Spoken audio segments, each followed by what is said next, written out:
जयाचा जनी जन्म नामार्थ झाला, जयाने सदा वास नामात केला।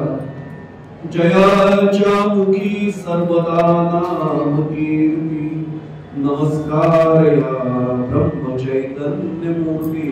सद्गुरुनाथ महाराज की जय, सद्गुरु श्री ब्रह्म चैतन्य महाराज की जय। जय जय रघुवीर समर्थ। आज वरी तुम्हा सांगितली मात, नामा विनहित मानू नका। मानू नका नाम साधन लहान, तुम्हा माझी आण जीव भावे। मानू नका सार संसार असार, दृश्य हा जोजार मानू नका। सोडू नका नाम धरू नका काम, नाही नाही नेम आयुष्याचा। दीनदास म्हणे सांगतो ते ऐका, दीनदास म्हणे सांगतो ते ऐका। अभ्यास वैखरी सोडू नका। राजाधिराज प्रभु रामचंद्र भगवान की जय, महारुद्र हनुमान की जय, सद्गुरु श्री ब्रह्म चैतन्य महाराज की जय। जय जय रघुवीर समर्थ।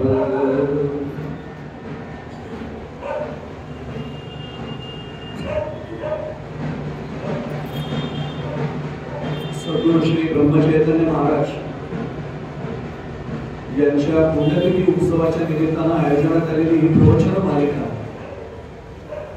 आणि 3 दिवसांच्या प्रवचन मालिकेतलं आज हे दुसरं पुष्प।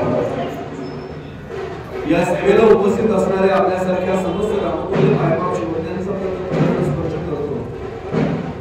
कृतीने शक्य नसलं तरी मनाने भावनेने आपल्या सर्वांच्या चरणी साष्टांग प्रणिपात करतो।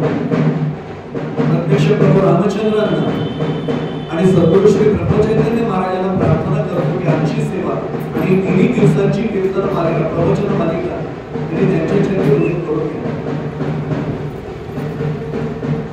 कालपासून आपण महाराजांचा एक अभंग चिंतनासाठी निरूपणासाठी समोर ठेवलाय आणि काल पार्श्वभूमी सांगितली होती आपल्याला की महाराज यांच्या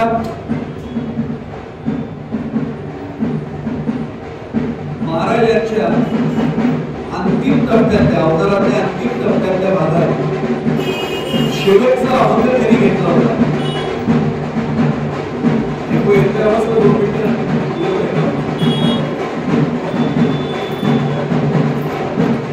म्हणजे विचार होण्याचं कारण हे कालच आपला विषय झालाय। नामसाधना सुरू झाल्यानंतर देखील अनेक विघ्न अनेक व्यत्यय येत असतात आणि हे भगवंताच्या मंदिरासमोरचं वाक्य आहे, त्यामुळे विचलित होण्याचं कारणच नाही। प्रत्येक याच्यात रामाची इच्छा समजली की मग पाहिजे आणि मी तर हा विषय निघाला म्हणून सांगतो। कालच आपला विषय निघालाय सद्गुरूंवर एवढी श्रद्धा हवी की एखादी घटना घडल्यानंतर त्याच्या मागे सद्गुरूंची काहीतरी एक वेगळी तळमळ असेल, काहीतरी वेगळी इच्छा असेल की हे काम आता नाही, हे अमुक वाजता व्हावं म्हणून हे घडलंय। एवढं समजलं की आपल्याला कधीच विचलित व्हायला होत किंवा हे शिकण्यासाठीच पुण्यतिथी उत्सव। कालपासून आपण चिंतन सुरू केलं महाराजांचा अंतिम टप्प्यातला हा शेवटचा अभंग। आजवरी तुम्हा सांगितली मात्र नामा विनहित मानू नका। मानू नका नाम साधन लहान, तुम्हा माझी आण जीव भावे। आपण त्याचं चिंतन काल इथपर्यंत करत आलो होतो। जे काल श्रोते नव्हते जे आज आले त्यांच्यासाठी थोडासा पूर्वसूत्राचा भाग की नाम घेणं म्हणजे नामोच्चारण हा पहिला टप्पा आहे। इथून आपल्याला सुरुवात केली आपण, अगदी पहिला टप्पा आहे, प्राथमिक टप्पा आहे नामोच्चार। त्याच्यानंतरचा टप्पा येतो नामस्मरण। आपण त्याचंही उदाहरण काल आपण दृष्टांत पाहिला, भगवान शंकर कसं नामस्मरण रामरायांचं म्हणजे जो जप महाराजांनी आपल्याला दिलाय तोच जप प्रत्यक्ष भगवान महादेव भगवान शंकर आत्मसून करतात, त्याचंही आपण चिंतन काल पाहिलं। आणि तिसरा टप्पा आपण पाहत होतो की नाम साधना। इथे आपल्याला आज भाग सुरू करायचा आहे. आणि खरं सांगायचं तर आम्हाला आता ही सवय का लागली, मी स्वतः रामरायांची आणि महाराजांच्या साक्षीने सांगायला हरकत नाही. वेळ नसतो म्हणून असेल किंवा कदाचित माझं नशीबच चांगले म्हणून असेल, एकही मालिका सिरियल पाहणं होत नाही आणि ते कधी होऊच नाही. रामरायांच्याबरोबर आले तेच मला नाही, पण मला माहीत झालंय दूरदर्शनच्या वेगवेगळ्या चॅनल्सच्या संपर्कात असल्यामुळे की पहिलं काल काय झालं ते पूर्वसूत्र दाखवतात और अब आगे, जसं कल यहाँ तक हम पहुंचे थे अब आगे. आता नामसाधनेकडे आज आपण वळणार. मुळामध्ये नामसाधना याच्यावर जर थोडासा शब्दांचा खेळ पाहिला ना तर आम्ही आमच्या सद्गुरूंकडे जातो. महाराजांना आम्ही सांगतो, श्री महाराज तुम्ही सांगताय बरोबर नाम घ्या, पण आमच्याकडनं नाम साधना, आमच्याकडनं साधतच नाही. ते म्हणतात अरे असं काय करतोय, प्रयत्न कर, साधना, तो साधना.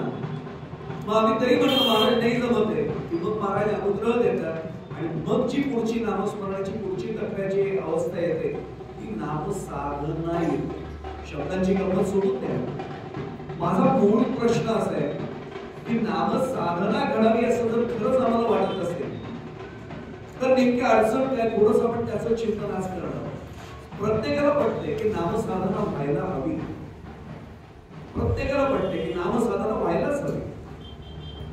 पण नामसाधना व्हावी असं वाटत असताना यात येणारी नेमकी अडचण आपल्या लक्षात आली की मग काही गोष्टी कळायला लागतात.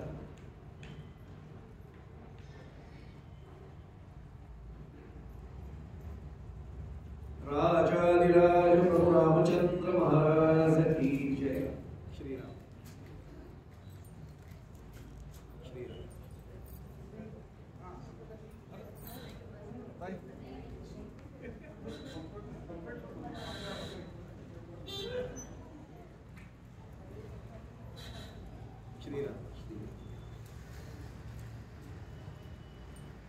या नामसाधनेमध्ये येणारी अडचण लक्षात आली की मग आम्हाला बऱ्याच गोष्टी साध्य होतील. नामोच्चारणात आपण थांबणार नाही ठरले काल आपलं. नामस्मरणामध्येही आपण नुसतं थांबणार नाही इथपर्यंत कळलं, पण आता आपल्याला पुढे जायचं नामसाधनेमध्ये. आणि मग नामसाधनेकडे जात असताना नेमका अडचण कुठे येते, दोन अडचणी येतात. अनुग्रह न घेता नाम घ्यायला सुरुवात केली की साधना नाही घडत. मी फार जबाबदारीने वाक्य वापरतोय आणि महाराजांच्या साक्षीने वापरतोय. का नामसाधना जर व्हावी असं वाटत असेल तोपर्यंत नामोच्चारण होईल, पण जोपर्यंत अनुग्रह प्राप्त होत नाही तोपर्यंत ती साधना नाही घडत. याची दोन कारण आहेत.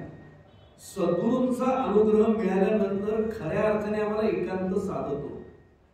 आपण सगळे अधिकारी श्रोते इंदोरमध्ये म्हणून मुद्दामून सांगू आपल्याला एकांत साधतो. याचा अनेक जण दोन अर्थ घ्यावे लागतात. एक अर्थ त्याचा असा आहे की एकाग्रता आली पाहिजे. एकांत आपण म्हणतो एकांतात साधना करावी, हा फार वरवरचा अर्थ आहे. एकांतात साधना करावी आणि एकांत नसला तरी साधना करावी हा पुढचा टप्पा झाला. पण सद्गुरूंच्या कृपेने एकांत मिळतो म्हणजे नेमकं काय होतं याचा अर्थ कळला की अनुग्रह कळेल. एकांत याचा अर्थ एकाचा अंत होतो. मी फार जबाबदारीने वाक्य आपल्या समोर सांगतोय, पुन्हा पुन्हा सांगतोय, आपण सगळे अधिकारी श्रोते आहात. एकांत साधायचा आहे याचा अर्थ आत्मधला जो मी डोकवतो साधना चालू असताना मी सुरुवातीच्या टप्प्याला त्याचा अंत करणं, या एकाचा अंत करणं हा एकांत. मी उदाहरण सांगतो. नवीन नवीन आपण असतो अनुग्रह घेतल्यानंतर पहिला नामोच्चार नामस्मरण या टप्प्यावर नामसाधनेकडे नाही गेलोय आणि मग तिथे असताना आपल्याला कोणी भेटलं तरी आपण सांगतो 3 माळा केल्याशिवाय पाणी नाही पित. एकादशी येऊ दे, पौर्णिमा येऊ दे, 11 माळा केल्याशिवाय जेवत नाही आपण. ओळखायचं की एकही माळ्यातली अजून खऱ्या अर्थाने झालेली नाही, कारण तो मी डोकवतोय ना. अनुग्रह झाल्यानंतर एक होतं. मला श्रीराम जयराम जय जयराम 13 अक्षर माहित नव्हती का? आपल्याला सर्वांना मोरोपंतांची आर्या माहिती. मंत्रात जे आहेत मंत्र पुष्कळ, काय करावे सुमंत्र ते राहो, पण मंत्रात मंत्र उत्तम श्री पासुनी जात वर्ण 13 हो. 13 हो आणि 13 हो मोरोपंतांची भाषा आहे. आपल्या लक्षात येईल की या श्रीराम जय जयराम मला अक्षर माहित नव्हती का? अक्षर माहिती होती, पण तोपर्यंत मला वाटायचं मी श्रीराम जय जयराम म्हणतो म्हणतो, अनुग्रह घेऊन जेव्हा नामसाधनेच्या टप्प्यावर आपण येतो ना, त्यावेळी आपल्याला जाणवायला लागतं की अरे मी नाही करते, सद्गुरू काय तुमची कृपा आहे, तुम्ही माझ्याकडून ही साधना करून घेताय. हे एकदा साधलं आपल्याला की ती नामसाधनेची पहिली पायरी आहे. आणि मग एकांत घडला पाहिजे. पण हा एकांत कोणाचा असला पाहिजे, आतमध्ये जो मी डोकवतोय ना त्याचा अंत झाला की तो एकांत होतो. मी दृष्टांत एक सोबत म्हणून सांगतो, कारण मी आपल्याला कळून गेलो होतो की कारण तात्विक बाब खूप झाला, दृष्टांत सांगेल असं कळून गेलो होतं आणि शब्द दिलेला पाळला पाहिजे. त्यामुळे शब्दाप्रमाणे जेवढे सांगता येतील सोपे दृष्टांत तेवढे सांगतो. कारण तात्विक बाब थोडासा मांडला गेला, आज त्याला सिद्धांताला पडलेली खूप दृष्टांत. एका राजवाड्यामध्ये एक सैनिक काम करतो. आता जुन्या काळचं राजवाड्याची पद्धत आपल्या सर्वांना कल्पना आहे. तो सैनिक आता सेवानिवृत्तीच्या टप्प्यावर आणि एक सांगतो आपल्याला, बाकी काही असो नसो मुलीचे वडील ही एक जात नक्की शिल्लक असते. म्हणजे मुलगी तरी असायची. माझे आजोबा मला म्हणायचे की मुलीचे वडील ओळखण्याची सोपी खूप, पायातल्या शब्दाच्या जिंकल्या ओळखण्यासाठी मुलीचे वडील. त्या आजोबांना विचारायचं आजोबा असं का म्हणतात, ते म्हणजे तो आजोबा झाला ते ओळख. आता काम सोपं झाले सोडून दे. आणि आपल्याला सर्वांना संस्कृत सुभाषित माहिती आहे, वडिलांचं का चपला लिहायची, वडील दहा ठिकाणी सोडू शकतात.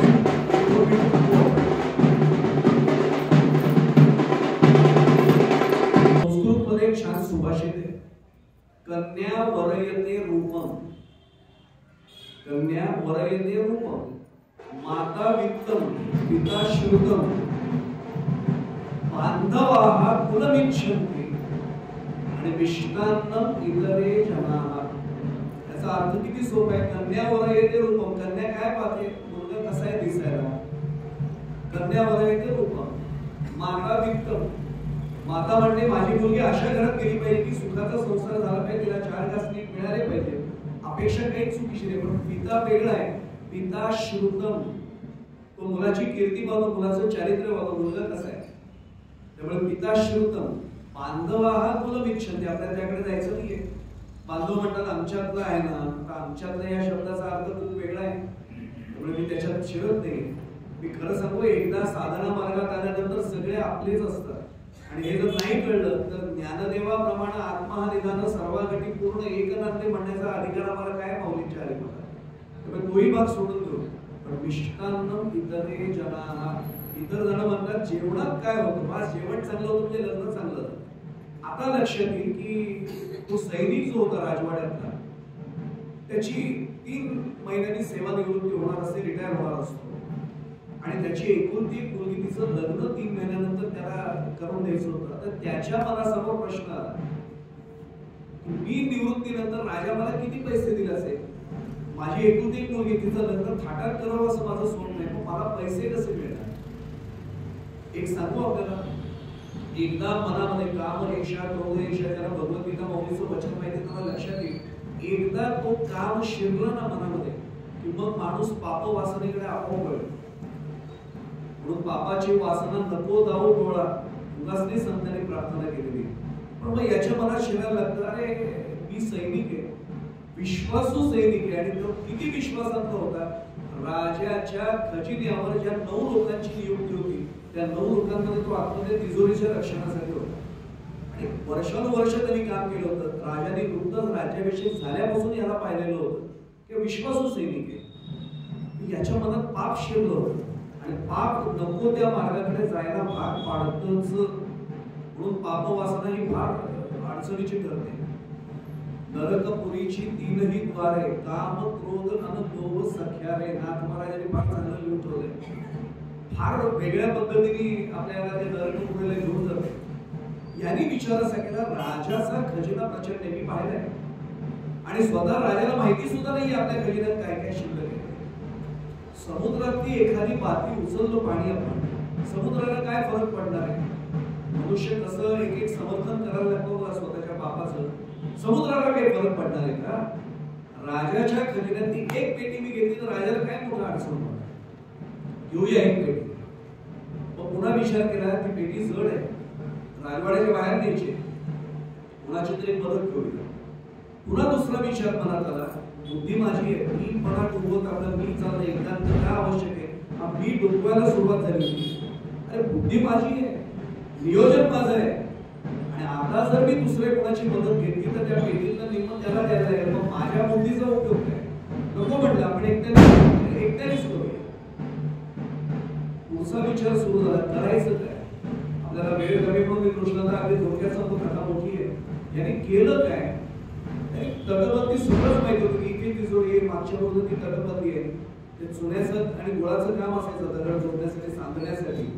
याने विचार असा केला, एक मोठा खेळा घेतला जाड आणि अशी एक हातोडी घ्यायची. तो म्हटला हातोडीने खेळा एक ठोकायचा मोठा, त्याच्यावर वर गेल्यावर दुसरा खेळा ठोकायचा. याच्या आधाराने वर गेलं की ती उचकवणे असते बघा त्याच्या बाजूला हातोडीच्या पलीकडनं खेळा पहिला काढायचा, उचलायचा, दुसरा ठोकायचा, एक एक करत वरती जायचं, मग उतरायच्या बाजूने उतरायचं, असंच खेळ ठोकत जायचं. स्वतःच्या मनावर एवढा विश्वास, काय गड्या बुद्धी आपली, सुचलं म्हटलं. आणि मग त्याची लक्षात येतं रात्रीची त्याची ती ड्युटी आजच्या भाषेत कोणी संपली, पारा संपला, त्यावेळी जरा थोडी ढिलाई आलेली असते, नवीन पारेकरी येतात, पहिले बाहेर पडतात, ही वेळ चांगली आहे म्हणतात. आणि मग केलं काय त्यांनी, ते खेळा एक एक ठोकती पेटी लावली. कोणाला शंका पण आली नाही, याच्यावर एवढा विश्वास होता. मागच्या बाजूनी चढत चढत चढत चढत वरतीपर्यंत गेला, तटबंदीच्या वरपर्यंत पोहोचला. सपाट भाग राहणारा कळलं तटबंदी संपली. कळलं कसं? वर्ण समोर वारा आला. वारा आल्याबरोबर त्याला लक्षात आलं आता आपण काम झालं, आपल्या गाड्या पोहोचलो वरती. आता वरती पोहोचलोय म्हटल्यानंतर उतरण्याची घाई सुरू झाली. त्यांनी काय केलं, पडतं ती जड झाली ती पेटी खात्याला अशी वरती ठेवली ती पेटी. आता पलीकडनं उतरायचं. आता काम झालंय म्हटल्यानंतर थोडी मोहाचे क्षण येतात, चला आता झालंय का, म्हणून पलीकडच्या बाजूने त्यांनी खेळात ठोकला. तो थोडा कच्चा बसला, उतरायची घाई होती. आता काय उतरायचंय, चढताना श्रम जास्त होतो, उतरताना सोपं आहे का? पाऊल टाकलं आणि नेमका तो कच्चा बसलेल्या खेळावर पाऊल टाकल्याबरोबर खेळा सटकला. खेळा सटकल्यावर हाही धक्का बाहेर बसला, असा पडला. पडता पडता हात लागला आणि ती पेटी धाड आतमध्ये कोसळली. हा बाहेरच्या बाजूला खाली कोसळला, तटबंदीच्या पलीकडे. इतकं वाईट वाटलं, मी सगळं जमवून, मी अजून आहे तेवढं पडल्यावर सुद्धा मी एवढं सगळं जमवून आणलं, पेटी आत पडली नेमकी. म्हणलं जाऊ दे म्हणलं, शिव सलामत तो पगडी 50 वाचलोय चिकार झालं. पायात लंगडत लंगडत घराकडे गेला. आता नंतर आल्यानंतर घरी पत्नीने विचारलं, स्वाभाविक आहे काय? म्हणलं पाय मुरगाळला झाला, सटकला पाय, मुरगाळ आहे का दगडावर. दुसऱ्या दिवशी पण ते आवाज आल्याबरोबर पहारेकरी बाकीचे धावले ना, सगळ्यांनी चौकशी केली. अरे पेटी पडली, चोरीचा प्रयत्न झाला, कोण आहे चोर? गडाचे दरवाजे बंद होते, सगळीकडे पहारेकरी पाठवले, पोलीस सापडले. एकटाच होता पलीकडे गेला होता. त्यांनी प्रधानजींना रात्रीच्या वेळेला म्हणजे राजाला नको, प्रधानजींना मध्ये द्या. प्रधानजी म्हणते ती पेटी जमा करा, तिथेच ठेवा राजाच्या दरबारात. राजाला उद्या काय घडले तेव्हा सगळा अहवाल देऊया. सकाळी राजाचा दरबार भरला, दरबारामध्ये सगळा अहवाल दिला गेला. असं घडलं. राजा म्हटलं कोण चोर आहे? महाराज कळलं नाही होतो, चोरी कोणी केली कळलं नाही. मुद्देमाल काही केलं नाही म्हणजे सगळी पेटी तशी सगळं तसं आहे. राजा म्हटलं कमाल आहे, चोरीचा तर प्रयत्न झालाय, पेटी तर खजिन्याच्या बाहेर आले, पेटी मिळाली, चोर कसा मिळाला नाही? नगरात दवंडी पेटा. आता पूर्वी बारीक संस्थान असायचे, नगर असायचं, नगरात दवंडी पेटा. कुणाला विचारा याच्याबद्दल काही माहिती का? जो माहिती चांगली देईल त्याला मी बक्षीस देत नाही. दवंडी पिटली गेली, सगळ्यांनी दरबारात हजर व्हा, सगळे आले. आता ह्यांनी पाय दुखत होता, याची पत्नी आणि ती मुलगी एक होती जिच्या लग्नासाठी एक केलं, ते पण गेले. आता ह्यांनी गप्प बसावं ना, घरी पाय दुखतोय. पण आपल्याकडे मराठीत म्हणे चोराच्या मनात चाललं. याच्या मनात आलं राजाने उद्या जर शिरगंटी केली तो पण आले, सगळेच गेले, माझी बायको आणि मुलगी पण गेले. राजाच्या लक्षात हा एकटाच आला नाही तर माझ्यावर संशय येईल, आपण हे गेलं पाहिजे म्हणून हा निघाला, लग्नत निघाला, काही आता काही गरज नव्हती. म्हटलं मी गेलं पाहिजे, मी डोकवतोय कसा बघा, त्याच्यावर विषय चाललाय. दरबारात पोहोचला, परत सगळा दरबार भरला होता, याला मागेच उभं राहिलं. दरबारात खच्च भरला होता. राजा विचारतोय अशी घटना काल झाली, चोरीचा प्रयत्न झालाय, मुद्देमाल तसाच आहे, पेटी तशीच आहे, कुणाला काही कल्पना आहे का जरा सांगा. कुणालाच काही कल्पना नाही. पहारेकरी म्हणले आम्हालाही माहित नाही, नगरातले आलेले नगरजन म्हणले आम्हाला माहित नाही, कुणाला काही कळेना म्हटलं तर राजा म्हटलं काही माहिती. आता हा ऐकतोय बाहेर, तो इकडनं काही गरज होती का राजाचा दरबार विसर्जित असं म्हणणार, हा इकडनं महाराज कोणाचा आवाज आहे कोण म्हणले, तो एक मारेकरी धावत गेला नाही, तो म्हणला महाराज आपला विश्वासू सैनिक आहे तिजोरीचे तिथं, अरे मग त्याला पाठवा आतमध्ये. लग्नात आला राजा विचारतो त्याने लग्न अंगण सारवत होतो, पाय घसरला म्हणून पडलो. एक खोटं बोलतो ना की 10 खोटी बोलावं लागतं, म्हणून नेहमी सांगतात की सत्य भाषा नसावं, सत्य सदा बोलावं. आतमध्ये आला, काय रे तू का ओरडलास, मी दरबार विसर्जित करतो. महाराज कोणाला विचार नाही यांना, मला विचारा ना, मी आहे ना इथे, मी कसा डोकवतो बघा इथपासून मी आहे ना, मला विचारा, मी सांगतो तुम्हाला काय झालं ते. तुला माहितीये याच्यात लक्षात आलं की आपण माहिती म्हटल्यानंतर गडबड होते. महाराज माहिती नाहीये पण यांच्यापेक्षा माझी बुद्धी नक्कीच आहे, मी प्रयत्न करू शकतो. सांग मग. महाराज एका माहितगाराचं काम असावं. महाराज म्हटले हे कोणी सांगत नाही, माहितगाराचं काम असावं. तू कशावर म्हणतोय. महाराज माहितगाराचं काम नसेल तर पेटी केव्हा बाहेर काढायची, ती बाहेर काढताना न्यायची कशी, हे कसं कळेल. थोडं तर्क पडतं, पुढे बोल म्हणले. महाराज त्यांनी एकट्याने ती पेटी नेलेली असेल, हे कशावर म्हणले. दुसरा कोणी असेल तर सापडलं असतं म्हणले, एकटा नाही सापडला म्हणजे एकट्यानेच नेली असेल. हे पण पटते म्हणजे पुढे बोल. महाराज सांगितलं ना मी तुम्हाला, यांना कोणाला येते, मी आहे ना, मला विचारा. अरे विचारतो म्हणजे पुढे सांग. महाराज म्हणजे त्याने ना लोखंडी 2 खेळे वापरले असावे, हे काहीतरी बोलतोस म्हणजे. महाराज तपासून बघा, तपासून बघा म्हटल्यानंतर त्यांनी पुन्हा सैनिकाला पाठवलं. तो सैनिक आला, हो महाराज ते भोकं पडले, ते छिद्र आहेत अजूनही. खरंच हा म्हणतो तसं खेड्यांची भोकं आहे. महाराज म्हणले अरे तू कमाल आहे तुझी, म्हणजे आजच्या परिभाषेत युआर व्हेरी ग्रेट. आता त्यावेळी ती भाषा नव्हती, सोडून द्या. काय कमाल आहे तुझी, कसं काय तुला कळेल. महाराज मी आहे ना, मी आहे ना, मी सांगतो तुम्हाला, पुढे बोल म्हटले. म्हटलं माझा तुझ्यावर विश्वास बसला. महाराज तो जो कोणी घेतलेला असावा तो हळूहळू खेळ टोकत वरपर्यंत पोहोचला असावा. पुढे सांग. त्यांनी पेटी वरच्या तटबंदीवर ठेवली असावी. पुढे सांग. पुढचा खेळा उतरण्याच्या घाईमध्ये नादामध्ये त्यांनी कच्चा ठोकलेला असावा.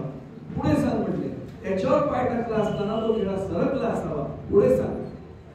आता यांनी गप्प बसला, हा म्हणला पुढे काय सांगायचं महाराज. खेळा पडला बाहेर, पेटी पडली आत आणि मी पडलो बाहेर.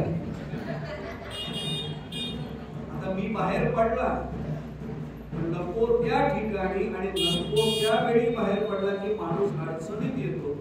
हा मी बाहेर तर पडला पाहिजे, तर नामोच्चार नामस्मरण याचं रूपांतर, याचा पुढचा टप्पा नामसाधनेचा गाठतोय.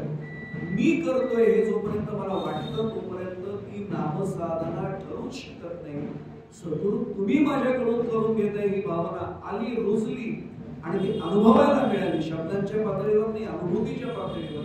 की मग लक्षात येतं की आमची खरी साधना मार्गातली पुढची वाटचाल सुरू आहे. आता पुढचा भाग आपण पाहूया. हा मी बाहेर तर पडला पाहिजे, मला राहवत नाही म्हणून याचा पुढचा भाग सांगतो. मी बाहेर काढण्यासाठी युक्ती पाहिजे ना, युक्ती पण संतांनी दिली, त्याचं प्रमाण नंतर सांगतो. कृष्णांत त्याचं प्रमाण सगळ्यांच्या पाठात आहे. कोणी लहान असेल ना त्यालाही ते प्रमाण पाठ.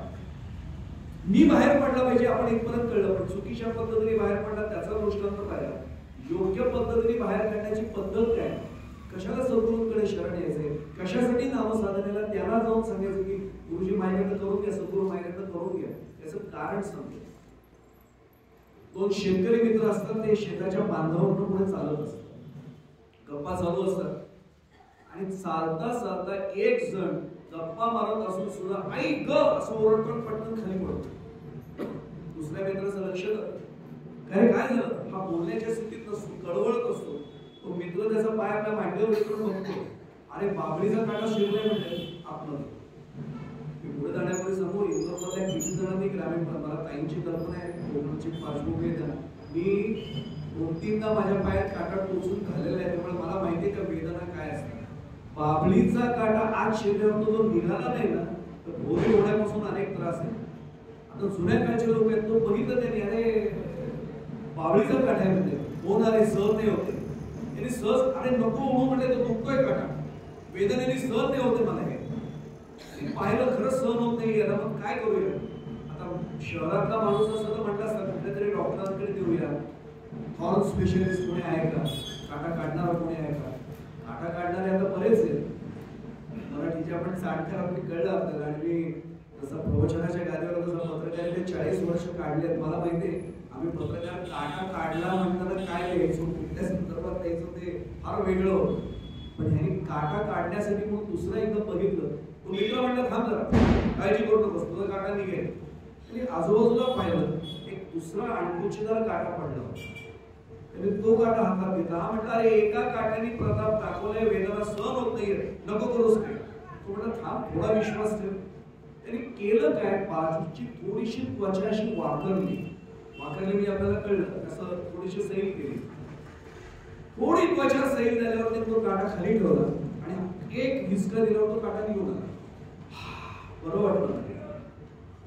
आता माझा एकच प्रश्न आहे, जो काटा निघाला तो काटा आणि ज्या काट्याने हा काटा काढला तो काटा, हे दोन्ही काटे या मित्राने हस्तिदंती डबीत ठेवले, काचेच्या डबीत ठेवले का सोन्याच्या डबीत ठेवले?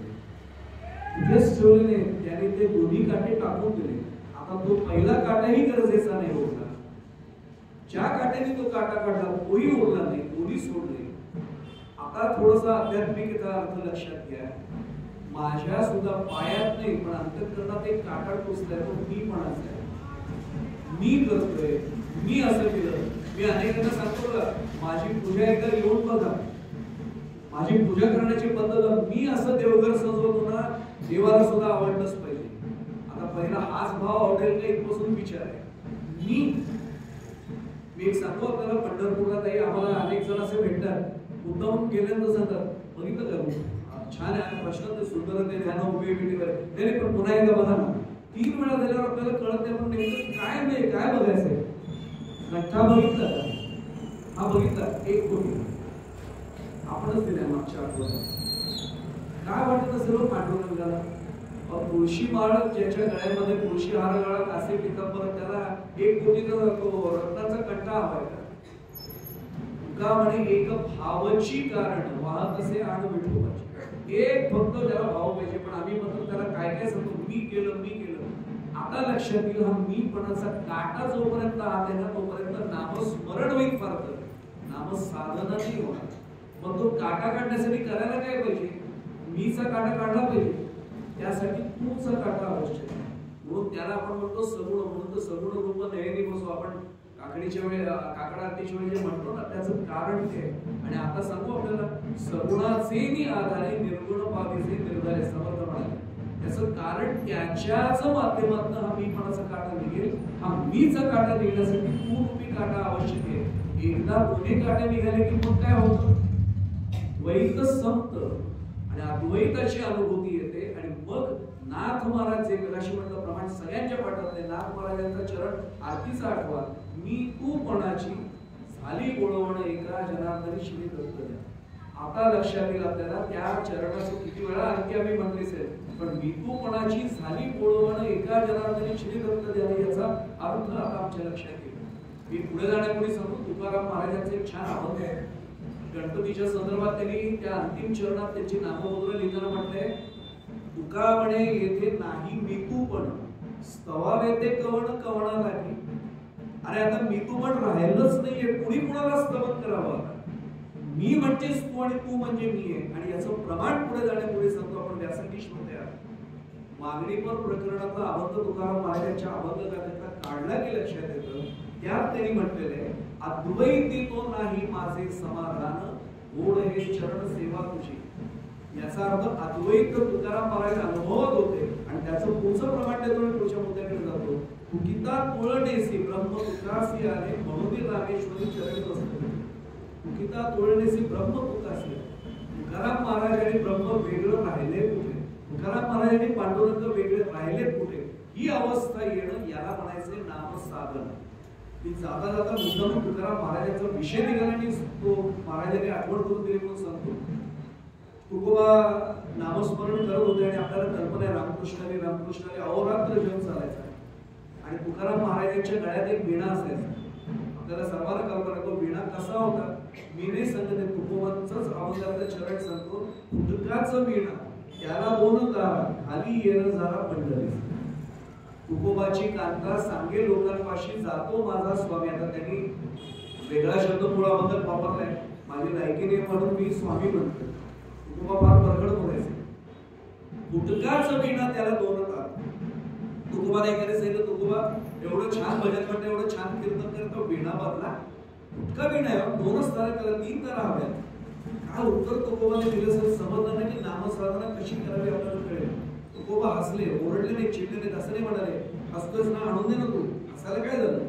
माझ्यासारखा म्हटलं असं म्हणून मला कधीच जगद्गुरुपदाला काय गुरुपदाला पण नाही पोहोचलाय. तुकाराम महाराजांनी इतकं छान उत्तर दिलं, हसले. बाळा तुझं म्हणणं बरोबर आहे, मला पटलं म्हटलं. पण एक सांगू का, माझा वीणा फुटका आहे मान्य आहे, माझा वीणा जुना आहे मान्य आहे, त्याला 2च तार आहेत, कदाचित त्या स्वरात लागल्याही नसतील. पण एक सांगू तुला, माझ्या या वीण्यावर मी जेव्हा तार चिडवतो, रामकृष्ण हरी म्हणतो ना, तेव्हा इथे मी देहूमध्ये जप करतोय.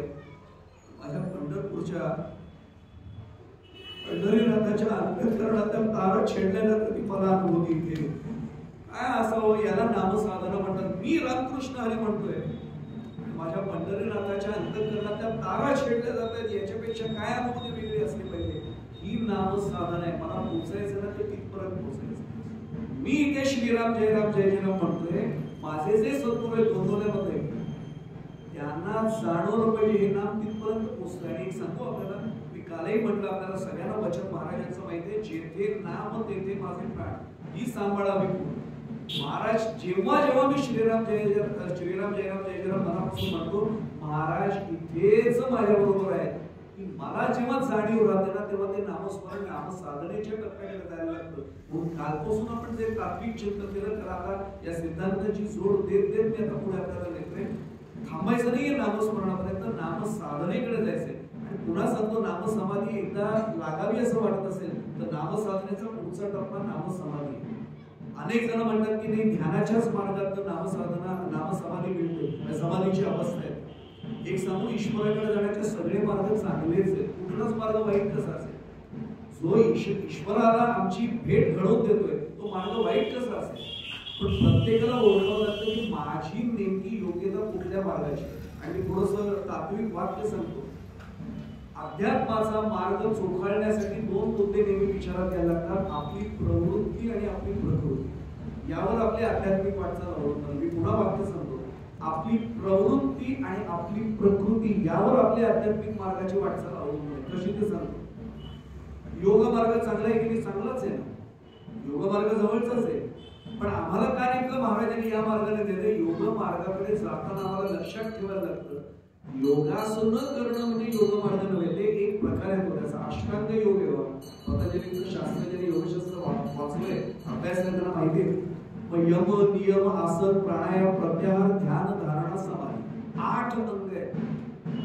म्हणायला सुद्धा दम लागेल सरळ म्हणताना. यम नियम आसन, यापैकी आसन आम्ही करतो, आसन करतो. ती सुद्धा सगळी जमत नाही. मी पुढे जाण्यापूर्वी सांगतो, गजानन विजय ग्रंथ ज्यांनी वाचलाय दासगणू महाराजांचा, त्यांना कल्पना आहे, निमोणकरांना त्यांनी उपदेश केला होता. आणि त्यांना सांगितलं होतं की हिमालयाला एखाद्या शिल्पकिड्याने वेढा घालणं जेवढं अवघड आहे, तेवढं योग मार्ग आत्मसात करणं अवघड आहे. पण माझा तुला आशीर्वाद आहे, तुझी वाटचाल सुरू करतो, पोहोचशील त्या मुक्कामी. आता तसे सद्गुरू मिळावे ना. पण माझा साधा प्रश्न, ही 8 अंग झाली, यातल्या प्रत्येक अंगात 5-5 उपांग आहेत. 5-5 उपांग आहेत प्रत्येक. साधं यम आपण पहिलंच म्हटलं, यम. 5 उपांग कुठली आहेत? सत्य, अहिंसा, अस्तेय, अपरिग्रह आणि ब्रह्मचर्य. अवघड वाटत असेल तरी सद्गुरू कृपा असेल तर ब्रह्मचर्याचा पालन होईल सुद्धा, त्यांची कृपा असेल तर. सत्य, माझा फोन जर घरी आला आणि तिथे असेल, मी पटकन मुलाने उचललं असं, हे सांगतात कोणाचं आहे, त्यांना सांग बाबा फोन विसरून गेले घरी, बाबा बाहेर आहे ना, संध्याकाळी भेटा. मुलगा पण विचार करतो, सत्य बोलावं लहानपणापासून मला बाबा सांगतात, आणि बाबा घरी असून मलाच सांगतात बाहेर आहेत म्हणून सांग, फोन चुकून घरी विसरले. मग त्याचं समर्थन आपण करतो पटकन, अरे ते आता मला त्यांच्यात वेळ नाही ना, आता नाही घालायचं, फोन नंतर आहे म्हणून सांग, बाबा फोन विसरले घरी. म्हणजे सत्य मी प्रत्येक वेळी बोलूच काय. हा, त्याच्यात एक मला खूप वाटत मी त्या विषयाकडे माझा प्रतिपाद्य विषय नाहीये. भगवान श्रीकृष्णांची नीती, कारण आपला विषय झाला होता कृष्णनीती. आणि मी तर नेहमी सांगतो की राजकारणामध्ये कृष्णनीती अवलंबलीच पाहिजे. नरोवा कुंजरोवा ज्याला जमतं ना, त्यालाच राजनीती खऱ्या अर्थाने जमते. त्यामुळे हा साधा भाग आहे त्यात. आणि भगवान श्रीकृष्णांनी तो आदर्श आमच्या समोर ठेवलाय. पण सत्य हे केव्हा असत्य भाषण चालतं, एखाद्याचा जीव वाचवायचा असेल अर्जुन आणि कौशिक ब्राह्मण आणि भगवान श्रीकृष्ण यांच्यातला संवाद माहिती आपल्याला.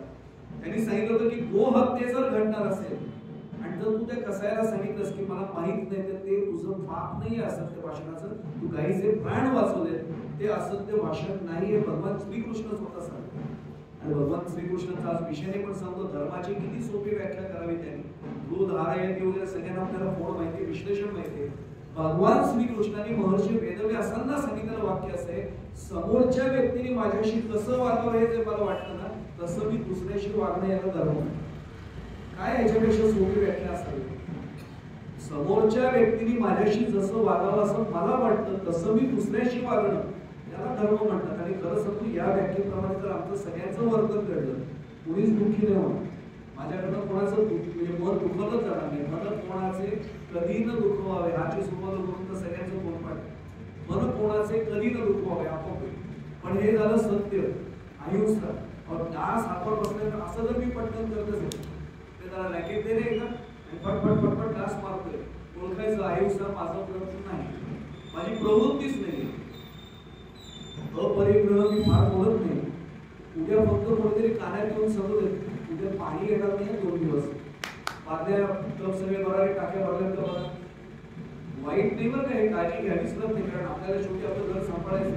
पण मी करतो की नाही करत माझं उद्याच्या 2 पिढ्यापासून खावं त्यांनी यासाठी मी तरतूद करून जाण्याचा प्रयत्न करतो की नाही करतो. हा परिग्रह आहे का अपरिग्रह आहे.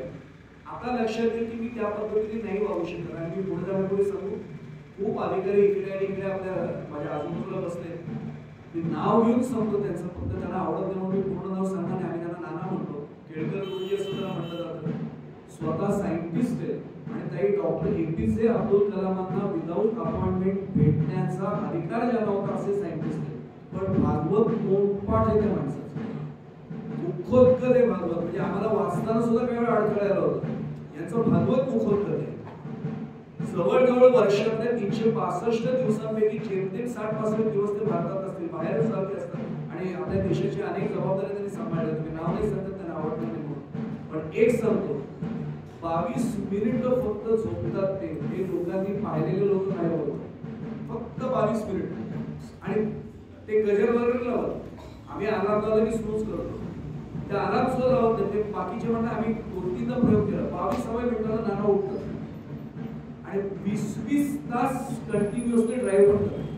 आम्ही त्यांना विचारलं तुम्हाला हे कसं जमतं ते म्हणजे त्याला योग निद्रा म्हणतात. योग निद्रा केली की हे सगळं जमतं. म्हणायला खूप सोपं आहे. माझी अशी वृत्ती मी कुठपासून सांगतोय बघा. आणि का त्यांचं उदाहरण दिलं ते ज्या ज्या ठिकाणी राहतात त्या ठिकाणी मी समोर अधिष्ठानाला राहत म्हणून रामरायांच्या सद्गुरूंच्या साक्षीने सांगतो. काही 12 वर्षांनी ते सगळी प्रॉपर्टी डिस्पोज ऑफ करतात. एकही पैसा बँकेच्या अकाउंटला ठेवत नाही. Account close. पुन्हा दुसऱ्या दिवशी पुन्हा बँकेत जाऊन अकाउंट करतात. काहीच ठेवत नाही. त्यांना आमच्या ओळखीचे एक कीर्तनकर त्यांनी प्रश्न विचारला नाना तुम्ही असं का करता. ते म्हणायचे तुला विज्ञान माहिती आहे ना सायंटिस्ट आहे तर मलाही माहिती आहे. तपाचा कालावधी किती 12 वर्षांचा. त्याला म्हणून तर तप म्हणतो बा 1 तप झालं ते 12 वर्ष. आणि विज्ञान असं सांगतं जे बायोलॉजीशी संबंधित त्यांना लगेच कळेल मी काय म्हणतो. शरीरामध्ये एकही थेंब रक्ताचा 12 वर्षानंतर तो शिल्लक राहत नाही. सगळं नवीन तयार होतं. एकही पेशी 12 वर्षांपूर्वीची शरीरात नाही. 12 वर्षांनी शरीर बदलतं. ते म्हणजे गेल्या 12 वर्षात ज्या नानाने पैसा कमावला तो नाना आता राहिलाय कुठे. त्या नानाने कमवलेला पैसा वापरण्याचा अधिकार राहिलाय कुठे. आता हे सगळं माझं नाही. हे सगळं कृष्णार्पण असतो. आणि ते वेगवेगळ्या संस्था ज्या अनाथाश्रमासारख्या वगैरे अशा चांगल्या संस्थांमध्ये देऊन टाकतात ते मोकळं होतात. हे करा असं मी सांगायला आलेलो नाही. हे मलाही जमत नाही. मी प्रामाणिकपणे सांगतो नाही तर चुकीचा अर्थ घेऊन जर उद्याच्या उद्या अकाउंट अनेकांचे बंद करून टाकले जाते. अजिबात करू नका. अधिकार यावा लागेल. मी एवढ्यासाठी सांगतोय आपली प्रकृती आणि आपली प्रवृत्ती याच्यावर आपला आध्यात्मिक मार्ग अवलंबून आहे. माझं जर शरीर वळतच नाहीये प्रकृती म्हणून तर मी योगासनं सुद्धा करू शकत नाही. योग मार्गाने कधीच ज्ञान मार्गाचा जर मी अधिकारी व्हावा असं वाटत असेल एवढी कठोर परिश्रमाची माझी खरंच तयारी आहे का. आणि महाराजांनी हे सगळं अनुभव पाहिलं की कलियुगात आहे वेळ पाळता येणार नाहीये. अशी साधना कोणती नेमकी नामसाधना. आणि म्हणून महाराजांनी आम्हाला दिले नामसाधना. त्याची अडचण मी मगाशी सांगितले मी मला डोक्यानंतर गडबड होते. आता प्रश्न असा आहे, तो महाराजांनी आम्हाला खूप वेगळं उपदेश केलाय की मानू नका सार संसार असार दृश्य हा जोजार मानू. काय उपदेश आहे महाराजांचा? हा संसार याच्यात सार आहे असं काहीच मानू नका. आता संसार याचा सुद्धा अनेक जण चुकीचा अर्थ आपण घेतो. लग्न झालं की आपण आशीर्वाद देतो, राजा राणीचा संसार सुखाचा होतो बरं का, याला संसार म्हणत नाही. संसरंती यस्मिन भूतानी य संसार, म्हणजे या जगात येणं जाणं. तुकाराम महाराज म्हणाले आता नाही येणे जाणे, पण आमची काय गडबड आहे माहिती का, आम्ही येण्याची तरतूद करून ठेवतो, त्यामुळे जाण्याची तरतूद करावी.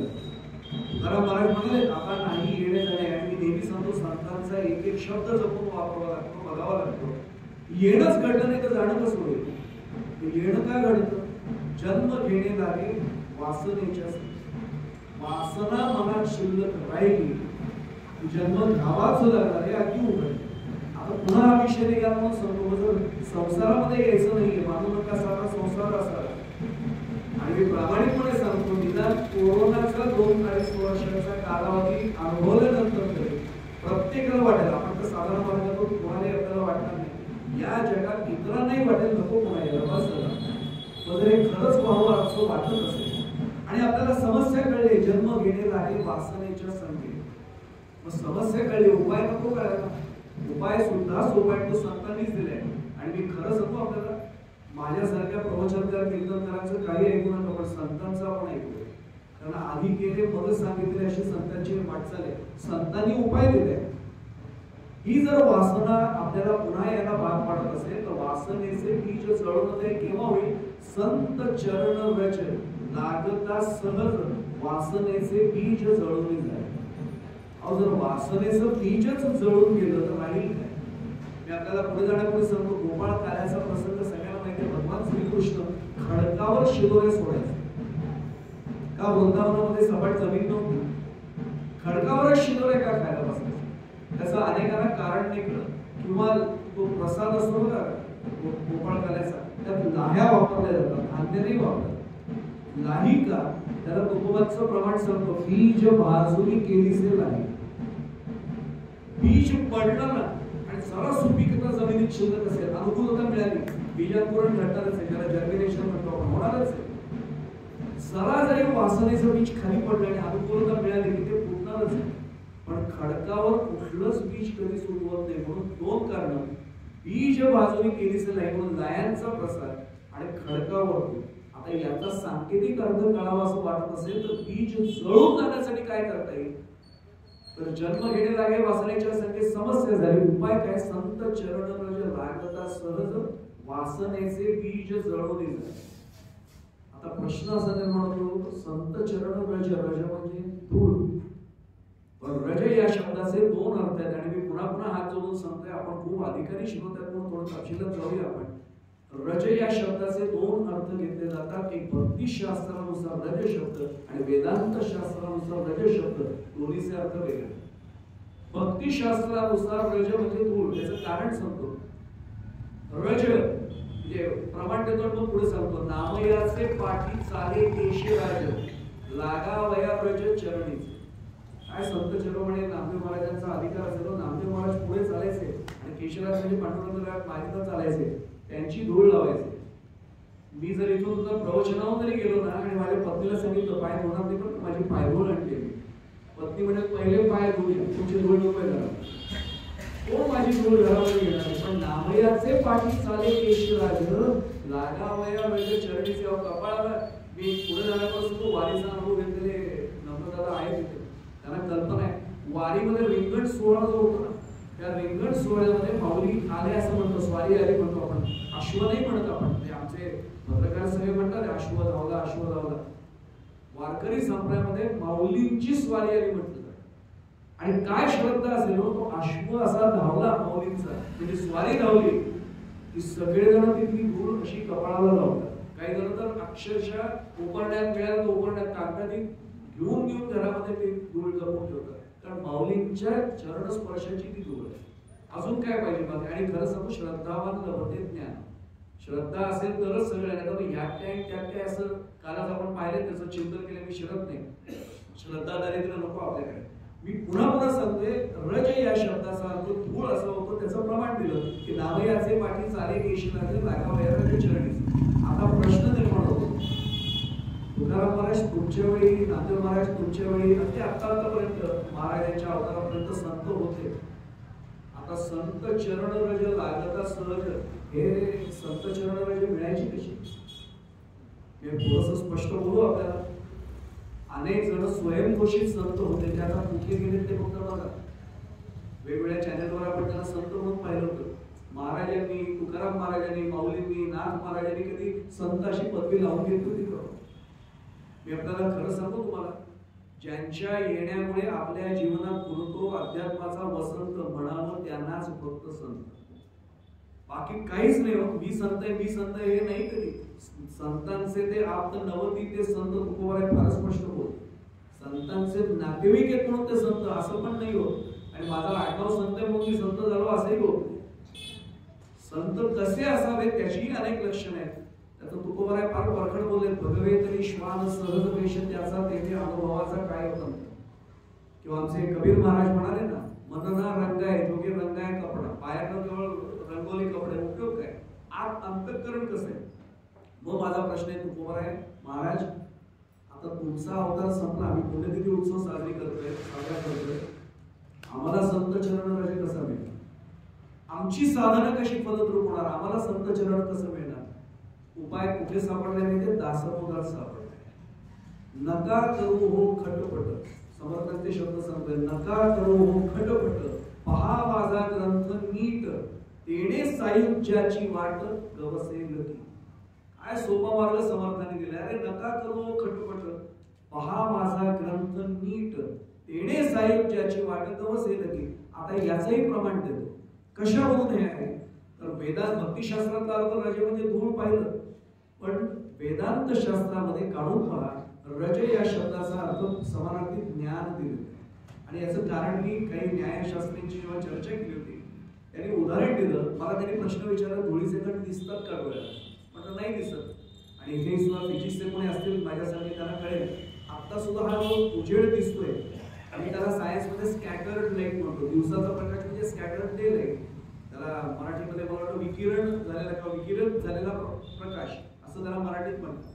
म्हणजे त्या धुलीकणांवर प्रकाश किरण पडले की ते सर्व दिशांना असे परावर्तित होतात आणि मग आपल्याला उजेड दिसतो.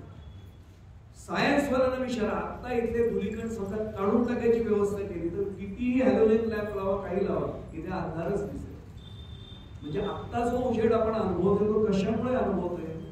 धुलीकणांमुळे अनुभवतोय. आणि धुलीकण असता त्याचं प्रमाण किंवा आपल्याला कवड असा आला म्हणतो पण आपण, झरोका आला, त्यात असे धुळीचे कण दिसतात. म्हणजे एक हात जोडून प्रार्थना आहे, बोलता बोलता मला हे वाक्य महाराजांकडनं असं मी समजतो, त्याचा अर्थ लक्षात घेऊ आपण. धुलीकण असे दिसतात आणि पटकन आपण हे खिडकीला वगैरे धूळ आली आपल्याला. खिडकीत तर धूळ नाही आलेली, धूळ होतीच. सूर्याचा प्रकाश आलाय म्हणून ती धूळ दिसते मला. माझ्या मनामध्ये अनेक धुळीचे कण येतो, त्यांच्या कृपेचा प्रकाश आला ना की ते कण दिसायला लागतात आणि खटकायला लागतात आणि धूळ आहे, धूळ आहे. आणि आता लक्षात येईल, माऊलींची ओवी सांगू आपल्याला. पहिल्याच मंगलाचरणाच्या अध्यायात आहे, मज हृदयी सद्गुरु जेणे तारिलो हा संसार करू, म्हणून विशेष हत्या करू विवेकावर. माझा साधा प्रश्न आहे, मज हृदयी सद्गुरु माऊलींनी म्हटले. मी अनेक वेळा मी गोंदवलेला गेलो असेल, अनुग्रह घेतल्यापासून महाराज महाराज महाराज म्हटलेलं असेल. मला किती वेळा अनुभूती आली की महाराज माझ्या हृदय सिंहासनावर बसले. बसावे ते वाटतंय ना मला सुद्धा, का नाही बसत आहे त्याचं कारण समजायला पाहिजे. माझ्या हृदय सिंहासनावर पंचविषय शब्द स्पर्श रूप रस आणि गंध या पंचविषयांचा आणि कामक्रोधादी षड विकारांचा कचरा जमा झाला. आता कचरा काढण्यासाठी बाहेर केरसुडी मिळेल, झाडू मिळेल. मज हृदयी सद्गुरु जर माऊलींचा अनुभव मलाही यावा असं वाटत असेल, काय करावं लागेल? हा कचरा साफ करण्यासाठी एकच उंचला आहे, तो नामस्मरणाचा आहे. नामस्मरण जेवढं होईल, महादोषांचे गिरीवर रामनामे नासते. अजून काय पाहिजे? समर्थांनी त्याची ग्वाही दिली ना, महादोषांचे गिरीवर रामनामे नासते. मग जर आम्हाला हे असं घडलं तर मज हृदयी सद्गुरु या अनुभूती मलाही यायला वेळ लागणार नाही. आता लक्षात येईल, रजत कण म्हणजे ज्ञानाचे कण. आणि मग एकदा हे रजत कण आम्हाला मिळावे तसं वाटत असेल, मी ज्ञानेश्वरी घेऊन बसलो, त्याचं अध्ययन केलं, ज्ञानाचे गण मला मिळाले. तुकाराम महाराजांची 5वा वेद म्हणते त्याला, पंचम वेद, त्याची अभ्यासाची सुरुवात केली. माऊलींचा ज्ञानेश्वरी ग्रंथ घेतला, त्याचं अध्ययन केलं. आपोआप ते ज्ञानाचे कण मला मिळणारे, ते सूक्ष्म कण मिळाले की संत चरण रज लागता सहज वासनेचे बीज जळून जाय आपोआप होईल. आणि मग एकदा हे वासनेचं बीज जळून गेलं की मला संसार या चक्रामध्ये अडकायला लागणार नाही. म्हणजे मग आचार्य जे म्हणाले, पुनरपि जननम पुनरपि मरणम पुनरपि जननी जठरे शयनम इह संसारे खलु दुस्तारे कृपया पारे पाहे मुरारे भज गोविंदम भज गोविंदम. आता माझ्याकडे बघा, ते माझ्यासाठी म्हणाले भज गोविंदम मूढ.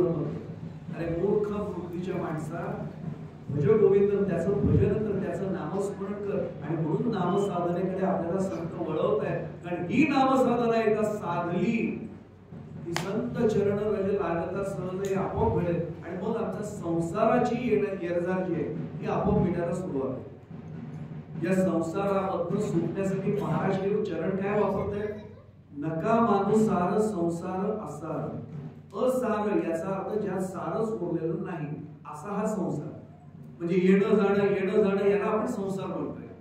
तुकोबांचं प्रमाण सांगू, याला फलकट तो संसार येथे सार भगवंत. फलकट तो संसार का म्हटलं असेल?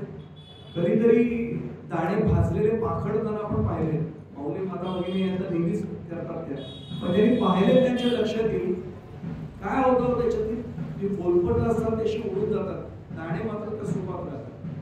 फलकट असलेला संसार उडवून टाका, येथे सार होतं. मी गमतीत सांगतो, सोडून द्या आता त्या वेगवेगळे कार्यक्रम दूरदर्शनच्या वाहिन्यांवर सुरू झाले. दाण्याच्या सालांची चटणी हा प्रकार जरी आला आता नवीन तरी मला आश्चर्य वाटलं नाही, काय काय शोधली माहित नाही. पण आम्हाला मात्र आजपर्यंत पूर्वजांनी सांगितले की अरे येथे सार भगवंत, बाकी फलकट तेवढं टाकून द्या. एवढंच आम्हाला सुरुवात झाली की संसार मग जाचक नाही ठरत. म्हणून महाराजांनी जे सांगितलं ना, नका माणूस सार संसार असा. बरा संसार कसा आहे सांगू मी तुम्हाला, 2 मुद्दामून प्रमाण सांगतो. एक प्रमाण दासबोधात द्या. संसार म्हणजे महापूर माझी जलचरे अपार. समर्थांनी संसाराची तुलना कशाशी केली? महापुराशी केली. आणि महापूर हा कसा असतो नेमका त्याने अनुभवला त्यांना कळेल. त्याच्याही पेक्षा पुढची उपमा ही आम्हाला मिळते. आचार्यांनी मुद्दामून एक श्लोक दिलेला आहे. आचार्य म्हणजे श्रीमद आद्य शंकराचार्य. अपार संसार समुद्र मध्ये गुरु शिष्याचा संवाद दाखवलाय. शिष्य प्रश्न विचारतोय, अपार संसार समुद्र मध्ये निमज्जतो मे शरणम किमस्ति. या अपार म्हणजे ज्याला पार करून जाणं कठीण आहे. अपार संसार समुद्र मध्ये निमज्जतो मे शरणम किमस्ति. याच्यात मी बुडू नये, तरुण जावं, मी कुणाला शरण देऊ त्यासाठी. आणि मग गुरु कृपाळू आहे, ते काय म्हणतात? आचार्यांचं पुढचं शरण आहे, गुरु कृपालम कृपया वदैत विश्वेश पारा पूज तीर्थनो. आचार्य काशी विश्वनाथांचे भक्त होते म्हणून त्यांनी तो उपाय दिलाय, विश्वेश पादा पूज दीर्घ नौका. आणि त्या भगवान शंकरांच्या चरणांच्या दीर्घ नौकेत बस, आपोआप भवसागर तरुण जाशील. हा भवसागर नेमका पार करायला दुसरे म्हणून अडचण. आणि म्हणून संसारामध्ये आम्हाला बऱ्याच गोष्टींची अडचण होते. हा त्यातला एक महत्वाचा भाग आहे. मुळामध्ये या संसारात आपण येताना सहज नाही आलेलो. आपल्याला सगळ्यांना कल्पना आहे, लक्ष 84 योनी आपण 1000 वेळा शब्द ऐकण्याने म्हटलंय. मला एका विद्यार्थ्यांनी काही शिक्षकी पेशाने त्यामुळे प्रश्न विचारला, हे तुम्ही सगळे सांगता अध्यात्मात, माझे आजोबा पण सांगतात लक्ष 84 योनी अशा असतात का? म्हटलं ॲनिमल प्लॅनेट्स पाहतोच, कोणी पाहतो. म्हटलं NGC नॅशनल जिओग्राफिक पाहतो ना. म्हटलं म्हटलं एवढं पाहिल्यावर सुद्धा तुला कळत नाही लक्ष 84 योनी असतात?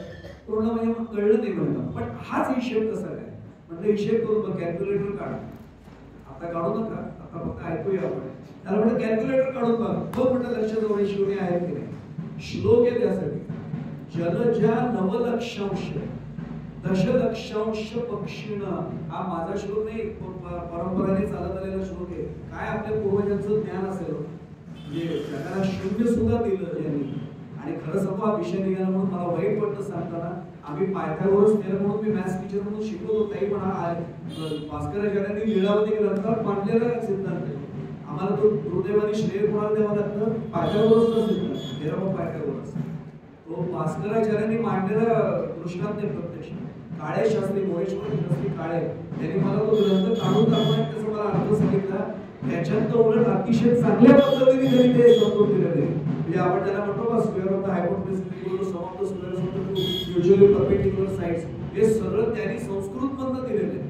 आणि आम्ही मात्र शिकवतोय काय पायथागोरसचा सिद्धांत. काय दुर्दैव असेल विचार करा. सुदैवाने आता बाकी आपल्या देशात पूर्वजांनी जे जे शोध लावले ते त्यांना शोध घ्यायला सुरुवात झाली. आनंदाची गोष्ट तिथे. मी एवढ्यासाठी सांगते की श्लोक बघा अर्थ कळेल, लक्ष समजण्याची एवढी खरंच आहेत का. जलजा नवलक्षांश दशलक्षांश पक्षिणा कृमयो रुद्रलक्षांश व्यूष लक्षो गवादया. बरोबर अर्थ सांगतो मी नंतर. स्थावरा स्त्रिंश लक्षांश चतुर्लक्षांश मानवाः आणि पाप पुण्यम समकृत्वा नरयोनीषु जाय.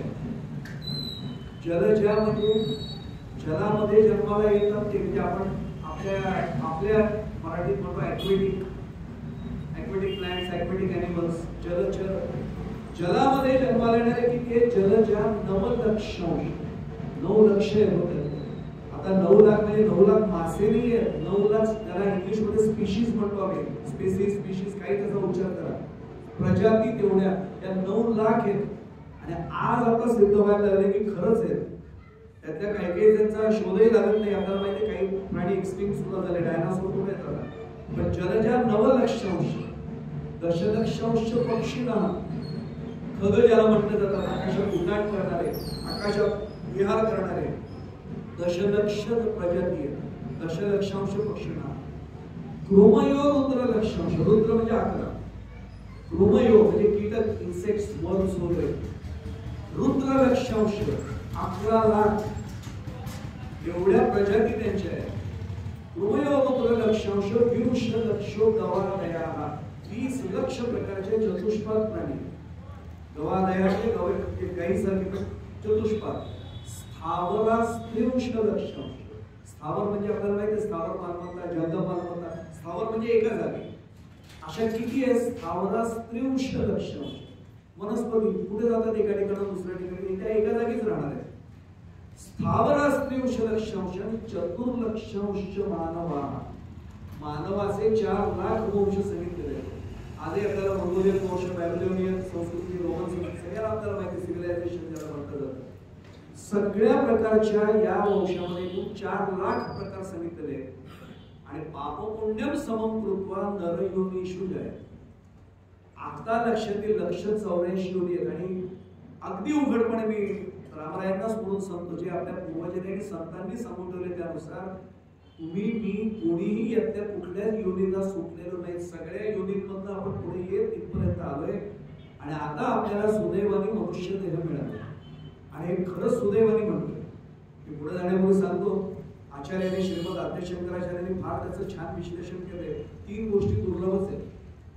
दुर्लभम त्रयमेवैतत् देवानुग्रह हेतुकम मनुष्यत्व मुमुक्षुत्व महापुरुष संश्रय. 3 गोष्टी दुर्लभ आहेत. दुर्लभम त्रयमेवैतत्, कुठल्या 3 गोष्टी दुर्लभ आहेत? मनुष्यत्व. आपण सगळे भाग्यवान आहोत की निदान मनुष्यत्व मिळाले. मी पुढे जाण्यापूर्वी सांगतो, आपल्याला करवीर पीठाचे पूर्वीचे शंकराचार्य होते विद्याशंकर भारती, रामचंद्र बुवा कहाडकर म्हणून पूर्वाश्रमीचे, नंतर मग शंकराचार्य झाले. स्वतः BA संस्कृत होते, संस्कृतचे अध्यापक म्हणून त्यांनी काम केलेलं होतं. फार छान विश्लेषण करायचे त्यांनी. सुदैवाने त्यांची सेवेची संधी मिळाली होती. नाही त्यांनी फार परखड प्रश्न विचारला. मी म्हटलं एवढं खरंच अवघड आहे? म्हटलं महाराज मला शंका आहे म्हणून विचारलं. दुर्लभम त्रयमेवैतत् आचार्य म्हणतात. म्हटलं एवढी माणसं दिसत आहेत, पण हे मनुष्यत्व अवघड आहे. हसले फक्त. पुन्हा त्यातला शब्द अर्धवट कळले. म्हणजे म्हटलं काही कळलं नाही म्हटलं महाराज. अरे त्याने माणूस नाही म्हटले, मनुष्यत्व म्हटले. तरी क्षणभर जाणवलं. महाराज थोडं फोन करून सांगा ना. ते म्हटले माणसं म्हणून जन्माला आलेले अनेक आहेत, त्यातला मनुष्य किती आहेत मोजून बघ म्हटले. आणि मग आता माहिती म्हणून सांगतो, प्राचार्य शिवाजीराव भोसले, आपण नाव नक्की ऐकलंय, त्यांच्या एका व्याख्यानातलं वाक्य, त्यांच्या बरोबर 6 तास काढले तेव्हा त्यांनाही हाच प्रश्न विचारला. म्हटलं सर तुम्ही नेहमी हे सांगता की माणूस म्हणून वागलं पाहिजे, माणूस म्हणून वागलं पाहिजे. म्हटलं शंका अशी येते का? ते म्हणले अरे माणूस दिसायला माणसासारखा आहे म्हणून तो माणूस नसतो. आणि त्यांनी मला एक फोटो काढून दाखवला. ते म्हणजे मला एका कार्यक्रमामध्ये एका माणसाचा तिथल्या त्या अध्यक्ष महोदय त्यांचा पुतळा दिलाय. आपण म्हणे फोटो शिल्पकाराने असा बनवलाय की मी एरवी सगळ्या भेटवस्तू बाजूला ठेवतो पण तो ठेवलाय कारण शिल्पकाराला वंदन आहे म्हणे. काय उपयोग, मी ज्या माणसाला पाहिलं पण नव्हतं, त्यांची शताब्दी होती म्हणून मला त्यांनी कार्यक्रमाला दिलं होतं आणि त्या माणसाचा पुतळा मला माहित पण नाही तो कोण माणूस पण मी ठेवून दिलाय कारण तो हुबेहूब माणूसच वाटतो. म्हटलं सर कमाल आहे, कमाल तुमची सांगतो म्हणले, मी याला माणूस पण शिल्प करे म्हणे, तो पुतळा आहे. असे अनेक पुतळे आहेत, तो दिसायला माणसासारखे आहेत पण जो समोर कोणाला काही घडलं तर तो येणार आहे का धावून आपल्या मदतीला? म्हटलं नाही. मग त्यांनी मला विचारलं आजच्या जमान्यामध्ये शेजारी तडफडणारा माणूस दिसेल, पाण्याविना तडफडतोय, पाणी पाजायला माणूस जाण्याऐवजी फेसबुक लाईव्ह करत बसला, तू त्याला माणूस म्हणशील का माणसासारखा दिसणारा म्हणशील? मी हात जोडले आणि मग मला बहिणाबाई आठवल्या, मानसार मानसा कधी वशील माणूस. आता लक्षात येईल की मनुष्यत्व दुर्लभच आहे. पाप पुण्यम समम कृत्वा नरयोनिषु जयते. आता आपली पाठी कोरी आहे, याच्यावर कसं लिहायचंय आपला प्रश्न. आणि म्हणून नामस्मरण आपल्याला जी नामसाधना दिलेली ती त्यासाठी आहे.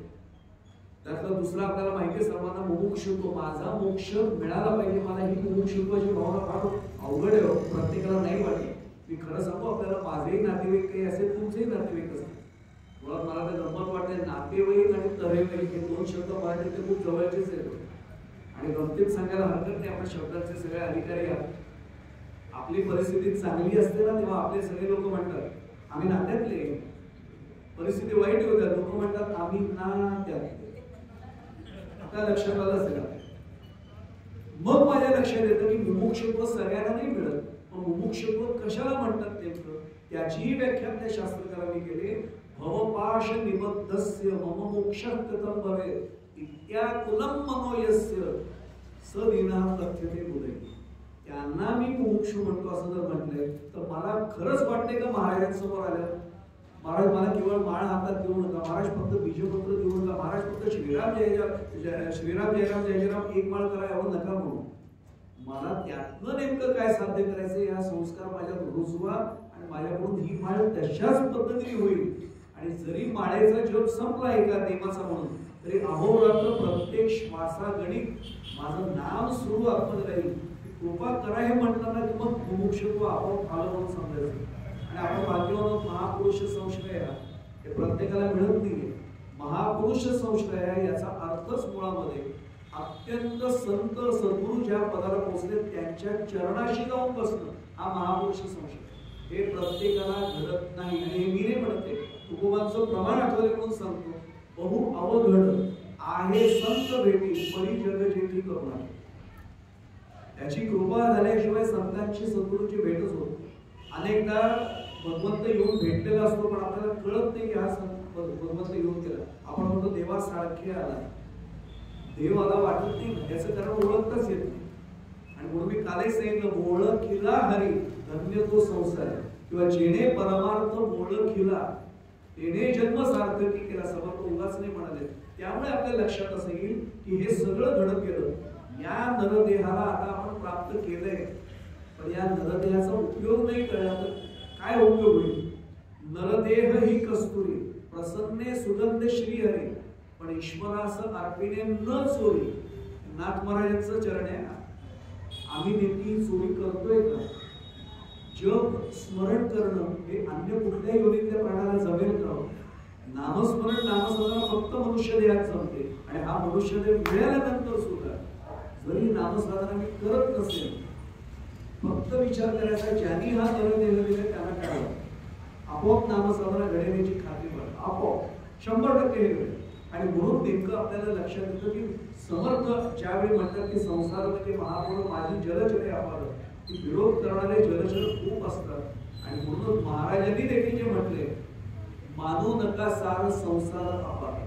आता लक्षात येईल या सगळ्या गोष्टींमध्ये की संसार हा अत्यंत अवघड आहे. या संसाराबद्दल सुद्धा मला तरुण जर राहायचं असेल तर नामरूपी नव्हते बसावंच लागतं.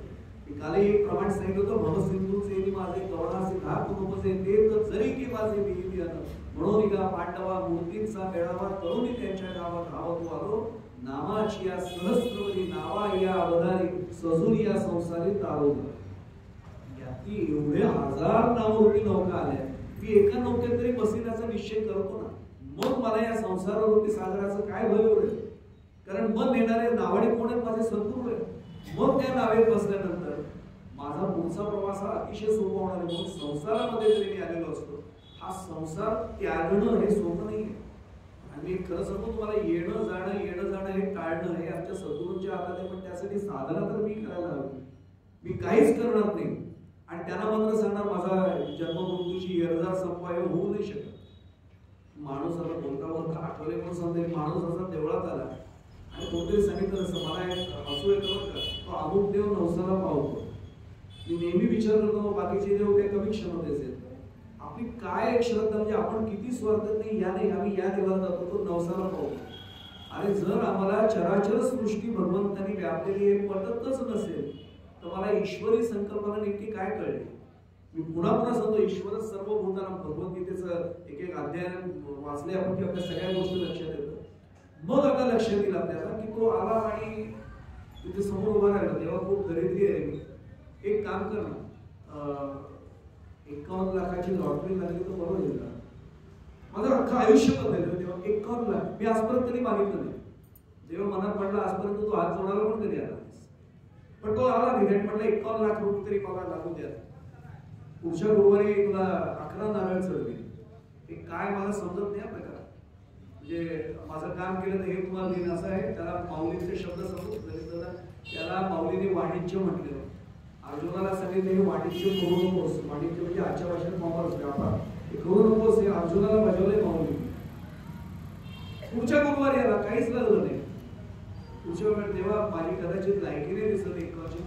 21 लाख मी करीन, भागवीन, हवे होते 51 लाख, पण नाही माझी लायकी. 21 लाख तरी पुढच्या गुरुवारी तुला 11 नारळ आले म्हणजे पुढच्या गुरुवारी रिकामे आता नाही झालं. तेव्हा 21 सोडून 11 लाख तरी. चौथ्या गुरुवारी म्हटलं तेव्हा 1 लाख तरी देव. आणि आत्मन आवाज आला, अरे मूर्खा, पहिल्या गुरुवारपासून सांगते 51 लाख लावले, 21 लाख, 11 लाख. अरे लॉटरीचं तिकीट तरी काढ ना, लावू कशी तुला लॉटरी? याचा अर्थ कळला असेल. मी काहीच साधन करत नाही आणि मी अपेक्षा मात्र करतोय, देवा असं कर, देवा तसं कर. साधन तर करायला हवं ना. मी मगासपासून सांगते, माझ्याकडून हे साधना, पण त्यांची कृपा झाल्यावर सुरू होते ती साधना. आणि त्याकडे वळायचे म्हणून त्याला संसारामध्ये दिलेले. या संसारामध्ये अडकू नकोस हे निश्चितपणाने सांगितलेले. संसार सोडणं कोणाला शक्य नाही. या जगामध्ये येणं सुरू झालं. हे अगदी स्पष्ट सांगू आपल्याला. समर्थांचा 203 क्रमांकाचा श्लोक आहे. मनाच्या श्लोकात 205 प्रमाणे एक सांगू आपल्याला. मनाच्या श्लोकातला एक श्लोक जरी कळला ना आपल्याला, आपल्या मनाला खूप काही वेगळं वळण लागतं. आणि समर्थांचं दुःख काय ते सांगतो. आरंभी मंदिरानं अयोध्येचा राजा सगळ्यांना अभंग पाठ आहे. शेवटी समर्थ जे म्हणाले ना, की समर्थांना माझ्यासारख्या, मी आपल्याला म्हणत नाही, माझ्यासारख्या जडजीवाबद्दलची वाटणारी खंत समर्थ व्यक्त करतायत. अरे काही केल्या तुझे मन पालटे ना, दास म्हणे जना सावधान. मन पलटवणारे बरेच भेटतात, पण पालटवणारे फक्त सद्गुरू आहे. पलटवणारे अनेक येतो, पालटवणारे फक्त सद्गुरू आहे. आणि काही केल्या तुझे मन पालटे ना, काय समर्थांनी याच्यापेक्षा वेगळं आम्हाला बजावून सांगावं, जागावं. आणि मी एवढ्यासाठी हे सगळं सांगतो की मनाला सवय लावण्यासाठी जे मनाचे श्लोक, म्हणजे ज्याला मनोबोध असं आपण म्हणतो, 203 क्रमांकाचा श्लोक वाचला ना की समर्थांच्या आणि आपल्या महाराजांच्या या चरणाचा अर्थ कळेल. मना सर्व ही संत सोडून द्यावा, अति आदरे सज्जनांचा धरावा.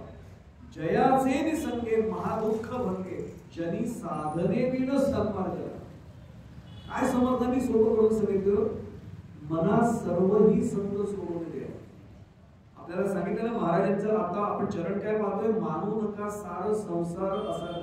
आमच्याकडे मात्र संसार जास्त ठरतो. याचं कारण मी पुढे जाण्यापूर्वी आणखीन एक प्रश्न मी मनाला विचारत असतो, तो आपल्या समोर मांडतो प्रकट चिंतन, मग याच्याकडे वळतो. मला मनुष्य देह मिळाल्यामुळे एवढे त्रास आहे. समर्थांसारखे सर्वच संत, महाराजांसारखे सर्व संत मनुष्य देह धारण करूनच आले होते. मनुष्य देह धारण केल्यावर सुद्धा शब्द स्पर्श रूप रस गंध किंवा काम क्रोधादी विकार त्यांना अडचणीचे काय नाही त्याचे मराठी.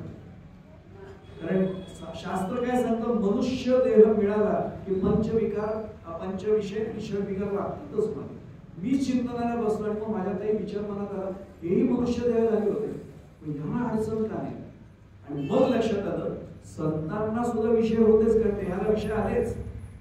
देह म्हटल्यानंतर जे जे येतं त्यात पंचविषयी येतातच, पण त्यांनी त्याला इष्ट वळणलं. कसं लावलं उदाहरण सांग. पहिलाच एक शब्द, अगदी प्रामाणिकपणे सांगतो आपल्याला, शब्द म्हटल्यानंतर आपलं सोडून द्यावं, कीर्तनकार प्रवचनकर नाही सोडत. कोणी पटकन म्हटलं महाराज छान झालं प्रवचन, इथे बंद फुटायची वेळ येतं, छातीचं जीव ते कळत नाही, तिकडनं आलं म्हणून छान झालं. प्रामाणिकपणे सांगतो की महाराजांनी साक्षी होती, एक शब्द आपल्याला नाही बोलणार, एक शब्द केवळ तिथं सुरवते म्हणून कळतं. अहो साळुंके बोले मंजुळा ध्वनी बोलविता धनी गळाची. आणि हे ज्याला नाही कळलं ना, महाराजांना साक्षीतून सांगतो माझ्या इथं मूर्ख नाही, बोलवणारी शक्ती ती आहे. आणि मी तोंड देखलं बोलत नाही, महाराजांना समोर तिथे हात म्हणून सांगतो, केवळ त्यांची कृपा आहे म्हणून मी बोलतोय, नाही तर बोलणंच शक्य. आणि त्याच्या पलीकडे जाऊन सांगतो, माझं मी जर बोलायला बसलो ना, तुम्ही सोडून द्या, माझ्या घरातल्याने कोणी ऐकायला बसलं, तो स्रोत तिथला आहे. हा साधा भाग आपल्याला कळला पाहिजे. मी एवढ्यासाठी सांगतोय की समर्थांनी सुद्धा शब्द त्याला जोडतात, शब्द वळवले आणि कुठे वळवले, फक्त ईश्वराचं चिंतन करेल बस. पुढे जाण्यापूर्वी सांगू आपल्याला, अनुदिन अनुतापे तापलो रामा या करुणाश्रम सगळ्यांची मुखोद्गत येतो. ते समर्थांनी स्वतःसाठी म्हटलं असं वाटतं आपल्याला. मी ते एका कीर्तनामध्ये म्हटलं होतं की समर्थांनी कोपऱ्यात बसून दिलेली करुणाश्रम नाहीये, कधीतरी मला कोपऱ्यात पडून राहायचे, त्याच्या आत रामाची कृपा प्राप्त व्हावी यासाठीचा मार्ग दाखवणार आहे करुणाश्रम. म्हणून तर समर्थ अनेक बाबतीत प्रत्येक चरणात गाव करतात. तो संसाराचा विषय चालले म्हणून सांगतो, सुख सुख म्हणत आहे दुःख ठाकून आले, भजन सगळ गेले चित्त दुष्टित झाले, भ्रमित मन वळेना हित ते आकळेना, आणि परम कठीण तेही देह बुद्धी गळेना. समर्थ सांगून थकले हो, पण माझी देहबुद्धी कुठे मिळते अजून, भ्रमित मन वळेना हित ते आकळेना. महाराजांचा कालच पहिल्या चरण आपण पाहिला, नामाविण हित मानू नका, एवढं सांगतायत बजावून तरी सुद्धा मी माझं हित मला जर कळत नसेल तर मी नेमकं काय अध्यात्मात येऊन केलं. आणि मी अगदी स्पष्ट थोडंसं बोलतो, मी आपल्याबद्दल बोलतच नाहीये, मी नेहमी माझी तुलना अशा याच्या प्राण्याशी करतो. खाणं आपल्याला माहिती, आपण पाहिलं असेल तेलाचा खाणा, तो बैल असतो तो झुंपलेला असतो. मी एका घाण्यावाल्याला सहज विचारलं, म्हटलं दादा हे साधारण बैल किती वेगाने धावत असेल? तो म्हणलं धावत नाही, तो चालतो म्हणे. म्हटलं तरी किती वेगाने जात असेल? तो म्हणलं साधारण तासाला 2 किलोमीटर होत असते. म्हटलं झुंपता कितीला? तो म्हणलं सकाळी 8ला. म्हटलं मध्ये चारा वगैरे धरून एकूण दिवसभरात किती वेळ तो घाणा हे करतो? 6 तास होतात. मी माझ्या बाजूच्या एका माणसाला विचारलं, ते किती किलोमीटर चालला रे बैल? तो म्हणलं 12.5. मी हसलो, फक्त मला म्हटलं हसला का? अरे म्हटलं मित्रा, तो 12 किलोमीटर चालला असेल, त्याचं विस्थापन किती झालं? अंतराने विस्थापन, पुन्हा डिस्टन्स आम्ही दिसतेच नाही, विस्थापन किती झालं? 0 आहे. कारण तो जिथे झोपला तिथेच रात्री झोपला ना संध्याकाळी, विस्थापन झालं कुठे? मी गोंदवलेला ज्या दिवशी गेलो, मी अनुग्रह घेतला, त्या दिवसापासून मी तिथेच फिरत बसलोय. मी काय म्हटलं आपल्या लक्षात आलं, मी आपल्याबद्दल बोलत नाही, मी माझ्या स्वतःच्या मनाला दररोज प्रश्न विचारते, महाराज माझी विस्थापनाची दिशा आहे का अंतरच मी नुसतं चालतोय बघ, की मला वाटतं एवढ्या माळा झाल्या, एवढ्या माळा झाल्या, खरंच किती नाम झालं हे फक्त त्यांना माहिती. आणि याची नोंद त्यांच्याकडे प्रत्येकाची असते बरं का. म्हणजे अगदी मोकळेपणा सांगतो, आपण आपल्याकडे नोंद ठेवतो बघा नामाच्या येत्या, हा किती माळा झाल्या, अहो त्याची आपली नोंद काय आपण होणार, त्याच्याकडे बरोबर नोंद असते. मी एवढ्यासाठी हे सगळं सांगतोय की शब्दाला त्यांनी वळण लावलं आणि फक्त एक अभंग समोर ठेवला ना कुटुंबांचं, हे सगळे 5 विषय कसे संतांनी वळवले कळेल. घेई घेई माझे वाचे गोड नाम विठोबा.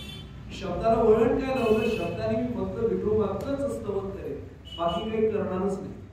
जे वाचेला वळण लावलं, वाचेले शब्द बोलतोय आपण, घेई घेई माझे वाचे गोड नाम विठोबाचे. शब्दाला वळण लावलं, पांडुरंगाचं नाम घे.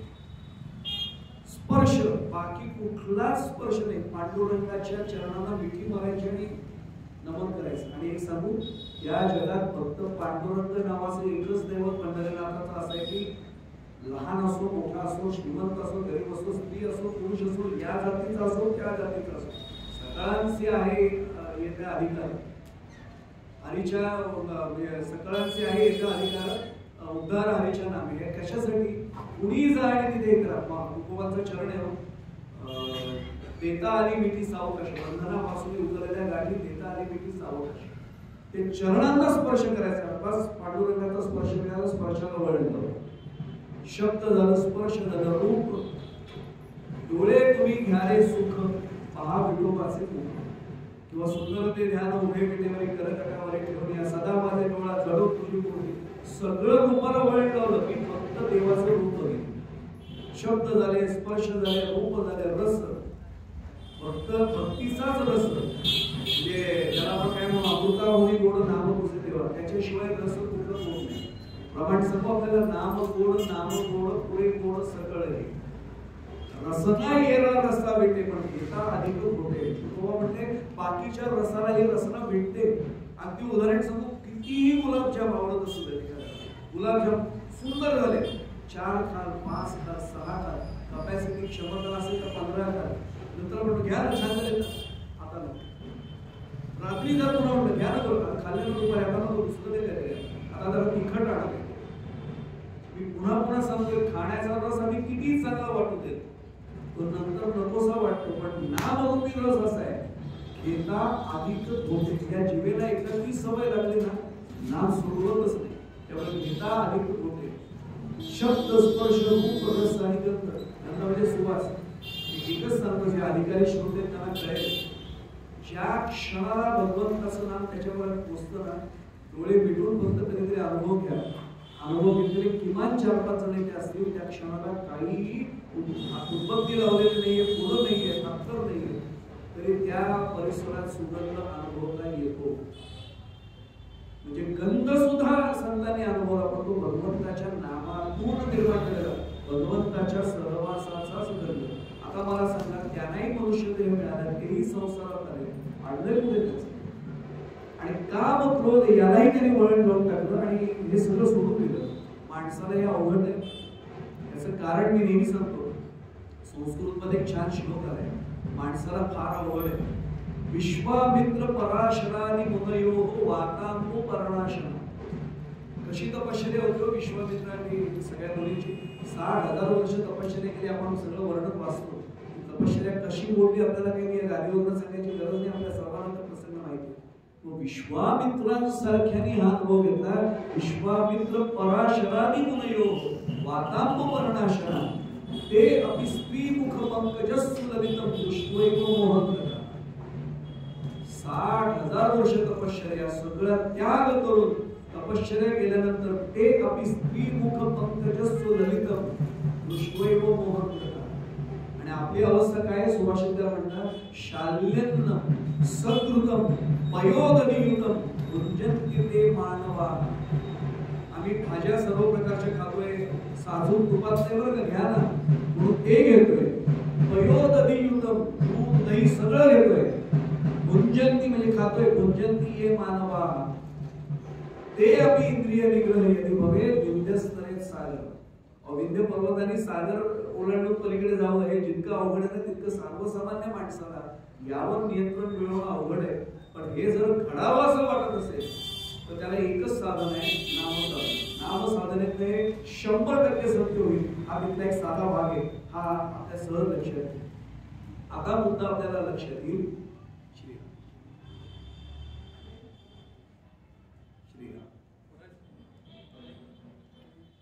आता मुद्दा आपल्या सहज लक्षात येईल की एवढं सगळं करणं हे त्यांना शक्य नाही झालं. साधू संन्यासी असून माझ्यासारख्याला मनावर नियंत्रण कसं ठेवता येईल? मी माझा मुद्दा लक्षात आला असेल, त्याला एकच मार्ग आहे, नाम साधना.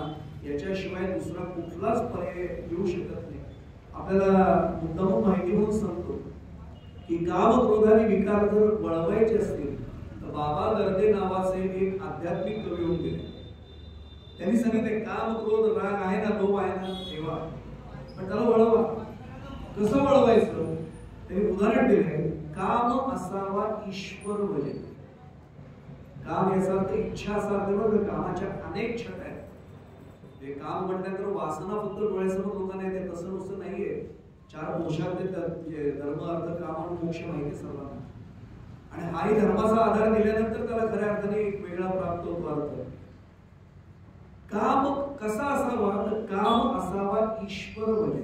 आपण जे नामस्मरण करतो तिथेच इच्छा जरूर असावी, माझ्याकडनं हे सतत घडावं. काम असावा ईश्वर भजे. आता काम झालं, लोभ असावा, लोभ नाही आणि क्रोध असावा इंद्रिय दमनी.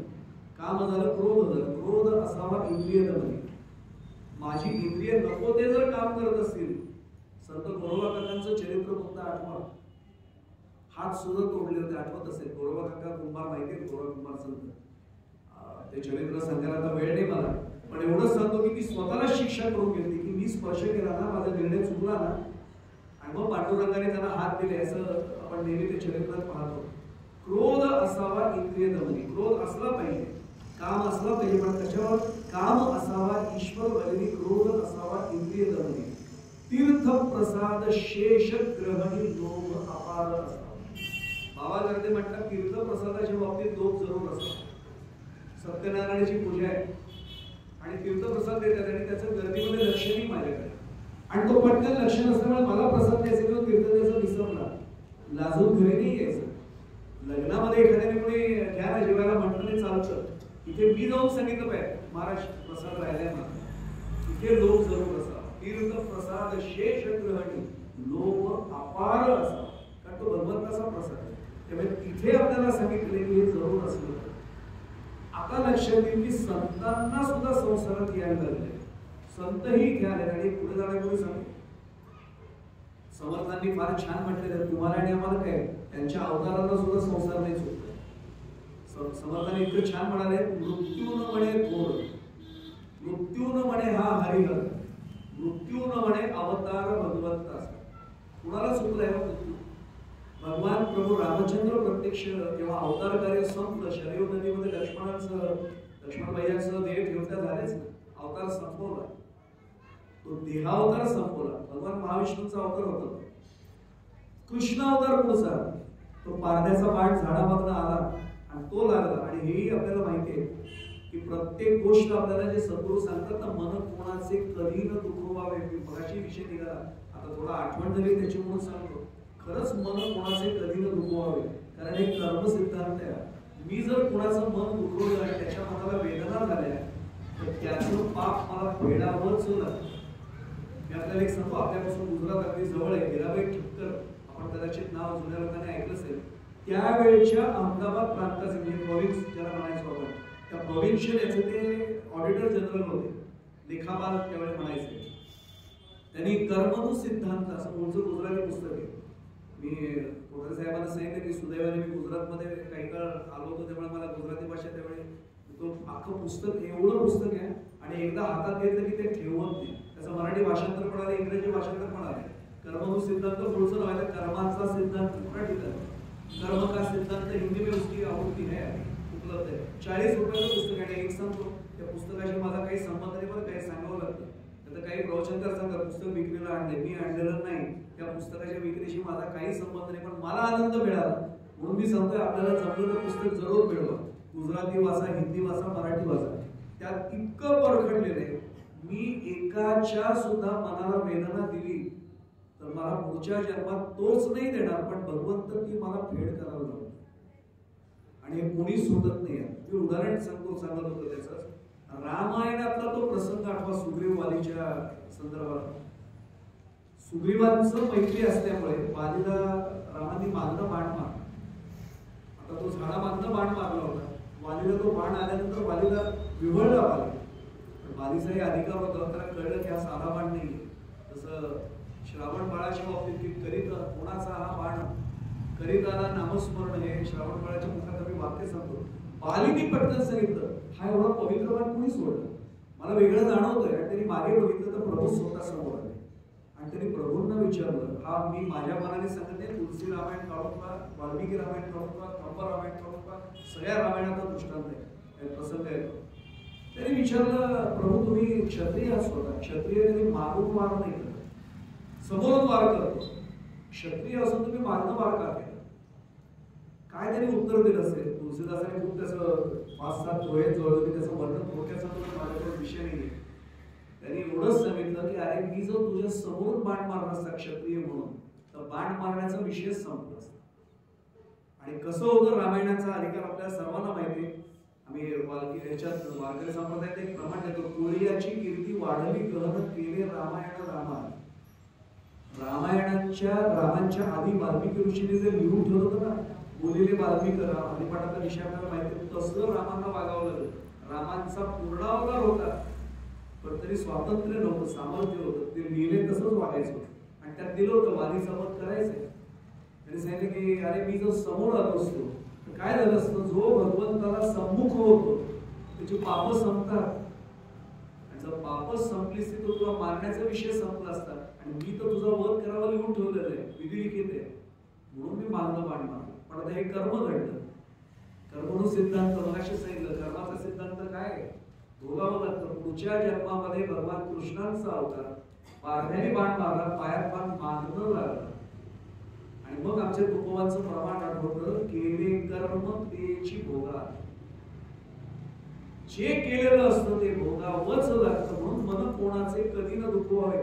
नाम मार्गात आम्ही असो, नामसाधना फलद्रूप व्हावी असं वाटत असेल, मन कोणाचंच दुखवायचं. आणि मी पुढे जाण्यापूर्वी एक अजून सांगतो, आणि हा विषय आवर्जून बरं जरा महाराजांनी तो सुचवला पाहिजे, डोक्यात आला नव्हता. अनेकदा मी पुन्हा सांगतो, हात जोडून मी आपल्यापैकी कुणाबद्दलच हे बोलत नाही, मी माझ्या आलेल्या आयुष्यातले टप्पे सांगतोय. असं पटकन वाटतं की माझं किती छान नाम होतंय ना, ते बाजूला बसलेत ना, त्याचं नामात लक्ष नाही, नुसतं माळ घेतात आणि ते चित्रच बघत बसतात. महाराजांचं वाक्य सांगू, तू नाम घेताना तू जगाची नोंद कशाला घेतोस.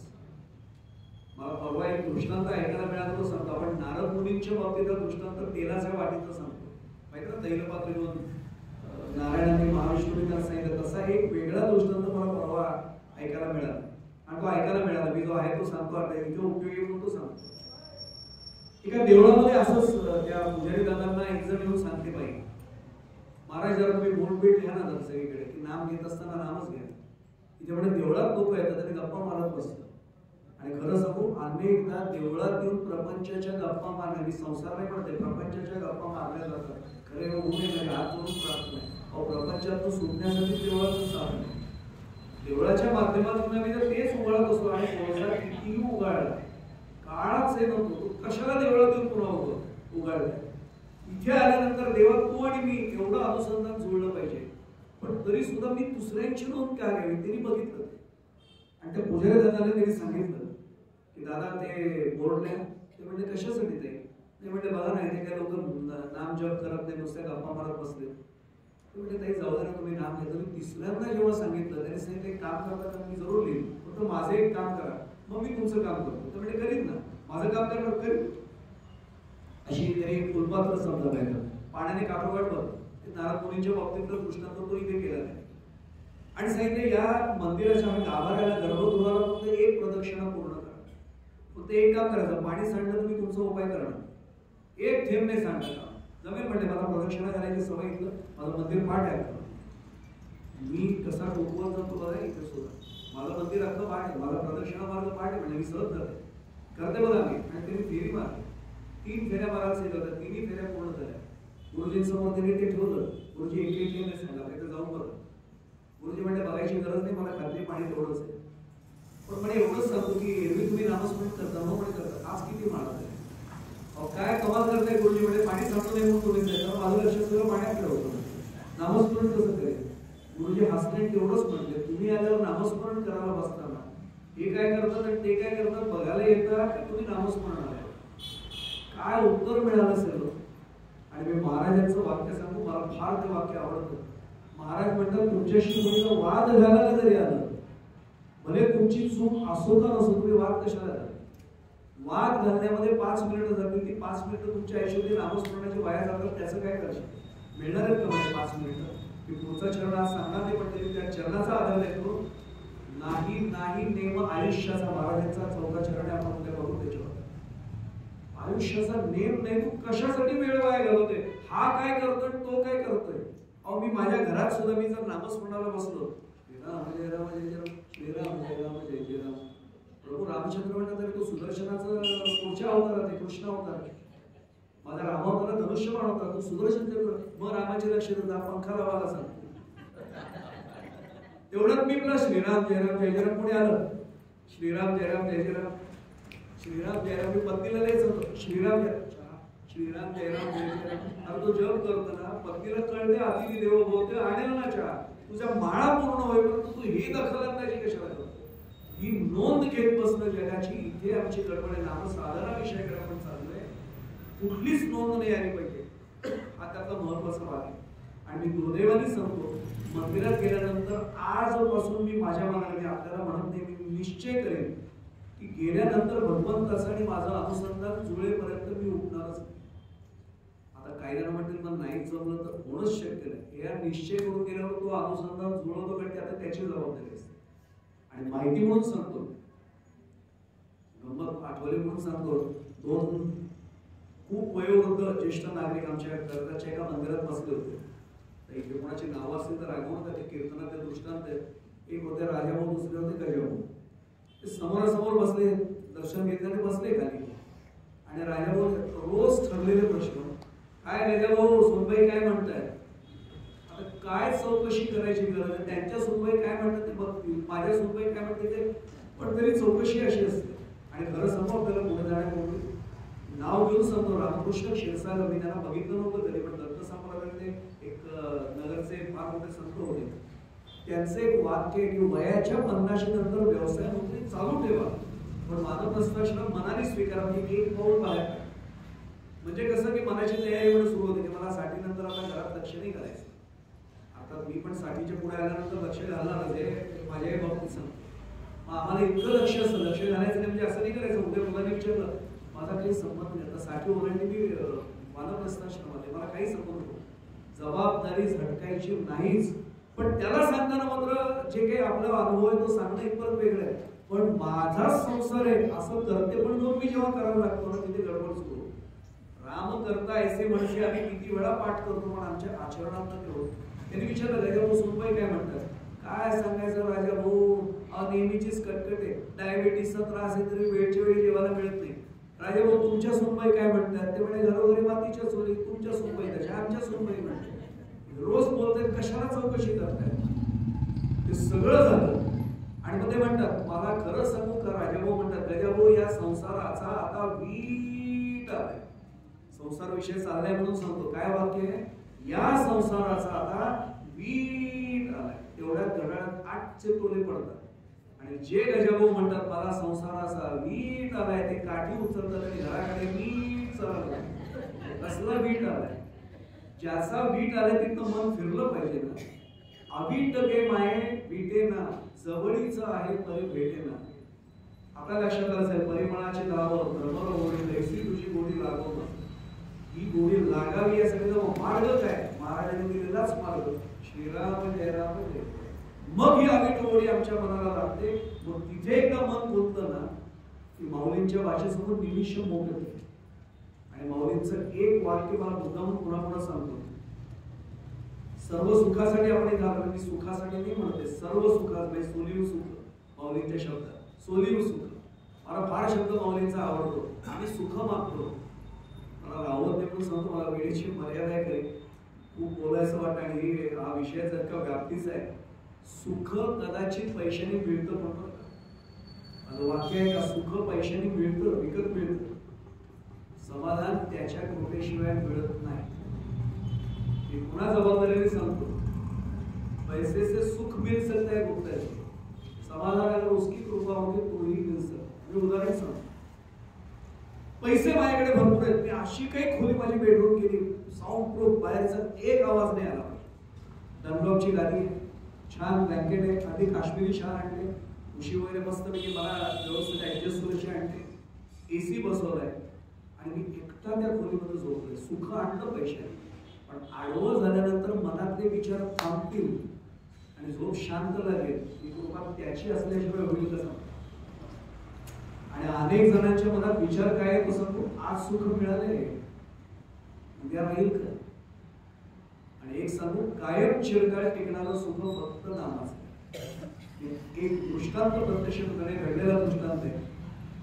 गुरु नानकजींच्या बाबतीत घडलेला दृष्टांत आहे, खरंच घडलेला दृष्टांत. हा ऐकूनही या घडलेल्या चरित्राचा प्रसंग. नानकदेव बसलेले होते आणि आपल्याला माहिती आहे पंजाबी लोकांची तब्येत खरंच चांगली असते. माझ्यासारख्या बुवाकडे अजिबात नव्हतं, व्यवस्थित कमावलेली तब्येत असते. म्हणून पंजाब रेजिमेंट जी आहे आपल्या आर्मीमध्ये आपल्याला माहिती आहे सर्वांना, बघण्यासारखं त्यांचं संचलन असतं, परेड बघण्यासारखी असते. गुरु नानकजी असतात त्यांना ओळखत नव्हते, जरी बसले होते आणि त्यांचं ते वाहेगुरु वाहेगुरु सुरू होतं, तो जप सुरू होता त्यांचा जो काय असेल तो नामस्मरणात गुंग होते. आणि तिथे बाजूला एक मशिदीचं काम चाललं होतं. एकाने पटकन त्यांना बोलला, धडधाकट माणूस याला उठून म्हणलं, त्याला उडवलं पटकन, त्यांचं लक्षात नव्हतं. आणि खरं सांगून नामस्मरण असंच असलं पाहिजे, जगाची नोंदीत नामस्मरण होऊ शकत नाही. असं जर उठवलं तरी रागवलं नाही, काय विचारलं, काम चालले म्हणले, धडधाकट चाल घेऊन चल, जगाच्या कल्याणा संतांची विभूती देह कष्टविधी बरोबर आहे म्हणजे चला, कोणाचं तरी काम होते आपल्याकडे, जाऊया. गेले तिथपर्यंत, घमेली वगैरे उचलली, सगळे घेतलं ते सगळं अंगावर. सगळ्यांना त्याने उभं केलं, मुकादम जे होते त्याने सगळं चला वगैरे मजुरी द्यायला सुरुवात केली. त्यावेळेची जी काय असेल ते हातावर, ती काय मुद्रा असेल त्यावेळेची दिली. 8,000 रुपये पैसे थोडीच होते, हातावर ठेवलं. हे उभेच होते, याने त्यांनी हात केला, हे काय हातासाठी उभेच नव्हते, सगळ्यांना उभे सगळं उभे राहिलं. चरित्रात असा प्रसंग की मुकादमाने हात हलवलं, असं तरी विचारलं, नाम चालू, हात पुढे कर म्हणले. हात पुढे गेला, नाम त्यांच्या लक्षात आलं, स्पर्श आहे. पुढे जाण्यापूर्वी सांगू, सोने आणि रुपया मृत्तिके समान ही संतांची मूर्ती. बघितलं लक्षात आलं, पैशाचा स्पर्श नको म्हणले. आता शेजारच्याला असा हात केला आणि बघितलं पण नाही की ते हातात शेजारचे देऊन टाक आणि पुन्हा आपलं नामस्मरण सुरू. गुरु नानकजींच्या जागी मी असं तुम्ही नक्की मोजून पाहिजे असेल दिवसाचे किती मिळाले. अर्थात ते नाम चाललं, इकडे पण दिवस यायला म्हणजे भरपूर मिळाले. की बघितलं पण नाही, गुरु टाकले मोकळे झाले. थोडा वेळ परत आला होता, कारण विसर्जन नव्हतं केलं. हा पुढे गेला म्हणजे पुन्हा हा हलवला, पुढे गेला, असं काहीतरी तुम्ही पैसे दिले तर तुम्ही बघितलं काय म्हणले. तेवढे कष्ट झालेत ना, खूप कष्ट आहेत. हे सगळं दुःख असताना ते विसरायला आपण दिले म्हणजे आपी हसले ते. त्यात शेजाऱ्याने दिलं, माझ्यासारखा शेजारी ते पण दिलं असतं. संत होते ते म्हणजे ही सवय मी नाही लावणार तुम्हाला, हा पुढे कर म्हणले, तुझं तुला परत घे. ते म्हणजे अरे येणार का, लोक याच्यासाठी तळमळतात, त्या पैशापेक्षा लोक याची वाट बघतात. अरे घेऊन बघ म्हणले, विसरशील सगळं दुःख. ते म्हणजे यांनी काय होईल, ते म्हणजे छान नशा येईल म्हणले. नशेमुळे काय होईल, सगळं दुःख विसरशील. किती वेळ राहील म्हणले नशा, रात्रभर राहील, म्हणजे सकाळी उतरेल ना. हो म्हणले, ते म्हणजे तुझ्यापेक्षा भारी नशा माझ्याकडे आहे. मुखानं म्हणलं कुठली, नामाची नशा आहे म्हणते. अरे या जन्मी काय, पुढच्या जन्मी सुद्धा ते उतरणारच नाही अशी नामाची नशा आहे म्हणते. या नशा काय त्याच्या पुढे आपल्या लक्षात येईल. पण हे कुणाला जमेल, नामामृत कोणी वैष्णव जाणती येर ते चढवडती कागदेस. पुन्हा तू चरण येतो, पुन्हा आपल्याला माऊली कुटुंबाकडे जायला लागतं. आता लक्षात येईल की बाकी क्षण ती कोणी जोपर्यंत लागत नाही तोपर्यंत कळत नाही. तोपर्यंत नाम किती घेऊ, किती वेळा माळ करायला पाहिजे. अनुग्रह घ्यायला येणारे सुद्धा पहिल्यांदा विचारतात, नाही घ्यायचंय मला पण माळा किती करायला लागते. आणि तिथे आपल्याला काय सांगितलं जातं, समोर बसले आमच्या अशोकपूरचे किमान एक माळ करा, महाराजांची इच्छा आहे किमान एक माळ करा. आणि किमान हा शब्द आम्ही ऐकत नाही बरं करा, आम्ही काय करतो, एक माळ करा.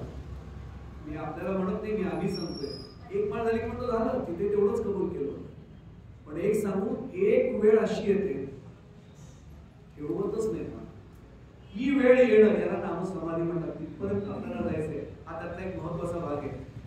एवढ्यासाठी सांगतोय की नामाची गोडी लागण्यासाठी नाम साधनेपर्यंत आपल्याला पोहोचायचं आहे. आपलं भाग्य असेल. शेवटचा टप्पा आहे म्हणून थोडासा वेगळा विषय मांडतो आज. मी मगाशी सुरुवात केली की सद्गुरूंची आवश्यकता असल्याशिवाय नाम साधना नाही होत. ते नाम घेणं होईल, फार नामस्मरणापर्यंत पोहोचू. नाम साधना साध्य व्हावी असं वाटत असेल, सद्गुरूंचा अधिष्ठान करा. आणि आपण असे भाग्यवान होतो की जे प्रत्यक्ष रामरूप आहे, जे मारुतीरायांचाच अवतार आहेत आमच्यासाठी, असे प्रत्यक्ष येऊन आम्हाला म्हणजे आपल्याला कल्पना आहे. महाराज ज्याला आपण काय म्हणू, महाराजांचा अवतार हा रामरायांचा आणि मारुतीरायांचा संगम मी मानतो. ते मारुतीरायांचा अवतार आपण नेहमीच सांगतो, महाराज मारुतीराम असं कालही म्हणतो.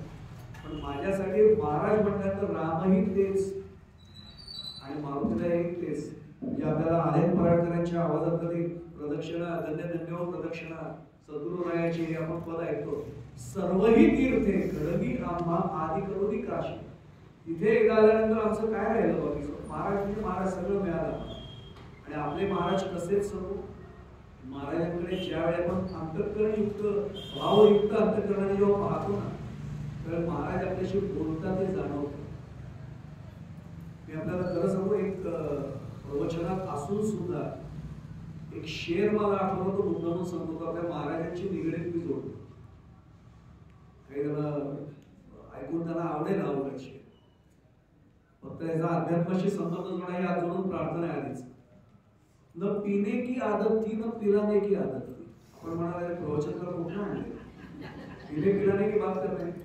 न पीने की आदत थी न पिलाने की आदत थी, हमें तो सिर्फ नजरें मिलाने की आदत थी. पर हाय क्या करे, हमने जिनसे नजरें मिलाई उन्हें तो नजरों से पिलाने की आदत थी. आम्ही अशा महाराजांसमोर आलोय की ज्यांच्या नजरेतनं आम्हाला फक्त उदाहरण सांगतो, काकारावांचा चरण आपण म्हणताना आठवा, राम नाम अमृतपान रस पाजिय. आणि कुठला रस पाजलाय आपल्याला? राम नामाच्या अमृताचा रस पाजलाय म्हटल्यानंतर आता मला सकाळी येणे सोसे मन झाले हवं परत माघारी येत नाही, घडेल की नाही घडणार. आता मला फक्त एका भागाकडे अंतिम चरण म्हणून उद्याच्या विषयाची पूर्वतयारी करून ठेवायची. माऊलींचा 9वा अध्याय ज्यांचा पाठ आहे अनेक जण इथे करतात, ज्ञानेश्वरी हा अंतःकरणाचा विषय. 9वा अध्याय काढून पहा. 501 क्रमांकाची ओवी आपल्या या आजच्या माऊली महाराजांचं अभंगाचा चरण आपण पाहिलाय की मानू नका सार संसार असार. याच्याबद्दल माऊलीने आम्हाला 9व्या अध्यायात सावध केले. 501 क्रमांकाची ओवी काढून पहा. म्हणून मृत्यू लोकी सुखाची कहाणी ऐकी जेल कवणाचा श्रवणी कैची सुखनिद्रा अंतरुणी इंगळाचा. काय महाराज मौलिक म्हणाले, ज्ञानेश्वर माऊली म्हणाले, ज्याला आपण मृत्यू लोकात आता आपण आलेलो असतो, या मृत्यू लोकी सुखाची कहाणी कशी ऐकू येईल? म्हणून मृत्यू लोकी सुखाची कहाणी. पण एक सांगू, संत म्हणतात ना तेव्हा आधीचा संदर्भ घ्यावा लागतो. म्हणून असं म्हणते ना, म्हणून असं सांगतोय बरं का, म्हणजे काहीतरी पूर्वी म्हणाले. मुझे पता है आपको शायद मराठी समझने में थोड़ी दिक्कत होती होगी. म्हणून मृत्यू लोकी सुखाची कहाणी म्हणते ना, म्हणून इसलिए असं जर त्यांनी म्हणते याचा अर्थ मागे जरा काहीतरी पार्श्वभूमी आहे. थोडं 2 रुपये मागे जाऊया. काय माऊलींनी उदाहरण दिले सांगू. आमची ती अवस्था या संसारात आल्यावर झाली. म्हणून महाराज सांगतायत की मानू नका सार संसार असावा किंवा फलगट हा संसार माशी कुटुंबाचं प्रमाण सांगितलं असं. का माऊली म्हणतात हे तुमच्यासाठी नाही, माझ्यासारख्या जडजीवासाठी माऊली लिहून ठेवतायत. माऊली म्हणाले, सच्चिदानंद बाबांनी लिहिले, पण काय ओळी आहे? अगा विषयाचे कांदे वाटून जो का रस घेई जे पिळूनी तया नाम अमृत ठेवणी जैसे अमर होणे. माऊलींनी असं म्हणते, विषरूपी कांदे, कांदे म्हणजे कंदमूळ, विषाचा कांदा बाहेर काढते. अगा विषाचे कांदे वाटून ते कांदा धुतला आणि गंगेतल्या पाण्याने धुतला, तो विषाचाच कांदा आहे. म्हणजे पॉइझन ज्याला आपण म्हणतो त्याचाच कांदा आहे. त्यातनं काय निघणार आहे? विषच निघणार. कारलं कितीही साखरेत घोळवा, तुपात घोळवा किंवा तुपात घोळवा, साखरेत घोळवा, काही म्हणा त्याला, करू ते करूच असं नेहमी आपण म्हणतो. विषाचा कांदा काय देणार आहे? विषच देणार आहे. अगा विषाचे कांदे वाटून जो का रस घेई जे पिळून तया नाम अमृत ठेवणी जैसे अमर हो. मी समजा तो रस काढला, बाटलीत भरला आणि वरती लेबल लावलं अमृत, आणि सगळ्यांना सांगितलं अमृत आहे, घ्या अमर व्हा. माऊली म्हणतात, तो जर विषाचा रस असेल आणि त्याचं प्राशन अमृत नाव ठेवून घेतलं तर तुम्ही अमर व्हाल का? त्या क्षणाला मृत्यू येईल.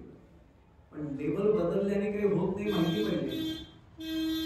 सर्व काका, मी एका कीर्तनाला गेलो होतो, तिच्या मावशीने का मला विचारलं, मला चहा घ्यायला म्हटलं की साखर करा. हल्ली सर्वच कीर्तनकारांना विचारलं जातं, प्रवचन करायला साखर काय? जवळजवळ 99 कीर्तनकार डायबेटिक आहेत, काय असेल ते असो.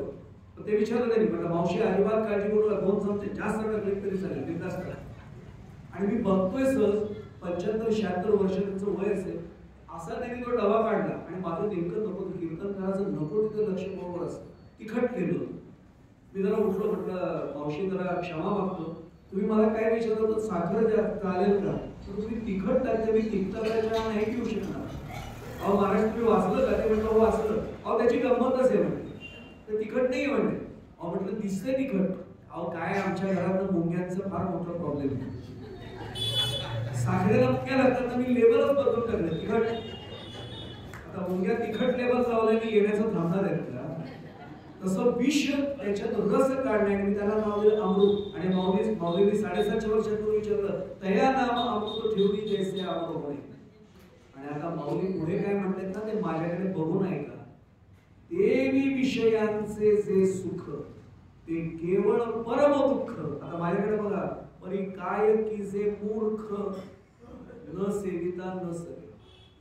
माऊलींना दुःख वाटतं की अरे मी सांगून थकलो तुम्हाला की विषाचे कांदे वाटून ते नका रस पिऊ, तरी संसाराच्याच विषाचे कांदे उगाळताय याच्यातच सुख मानताय आणि अमृत होऊन पिण्याचं नाटक करून अमर होण्याचं नाटक करताय. करू नका. आणि म्हणून 500 ओळीत म्हणतात, म्हणून मृत्यूलोकी सुखाची कहाणी ऐकी जेल कवनाचे श्रवणी किंवा कवनाचा श्रवणी कैशी सुख निद्रा इंगळाच्या.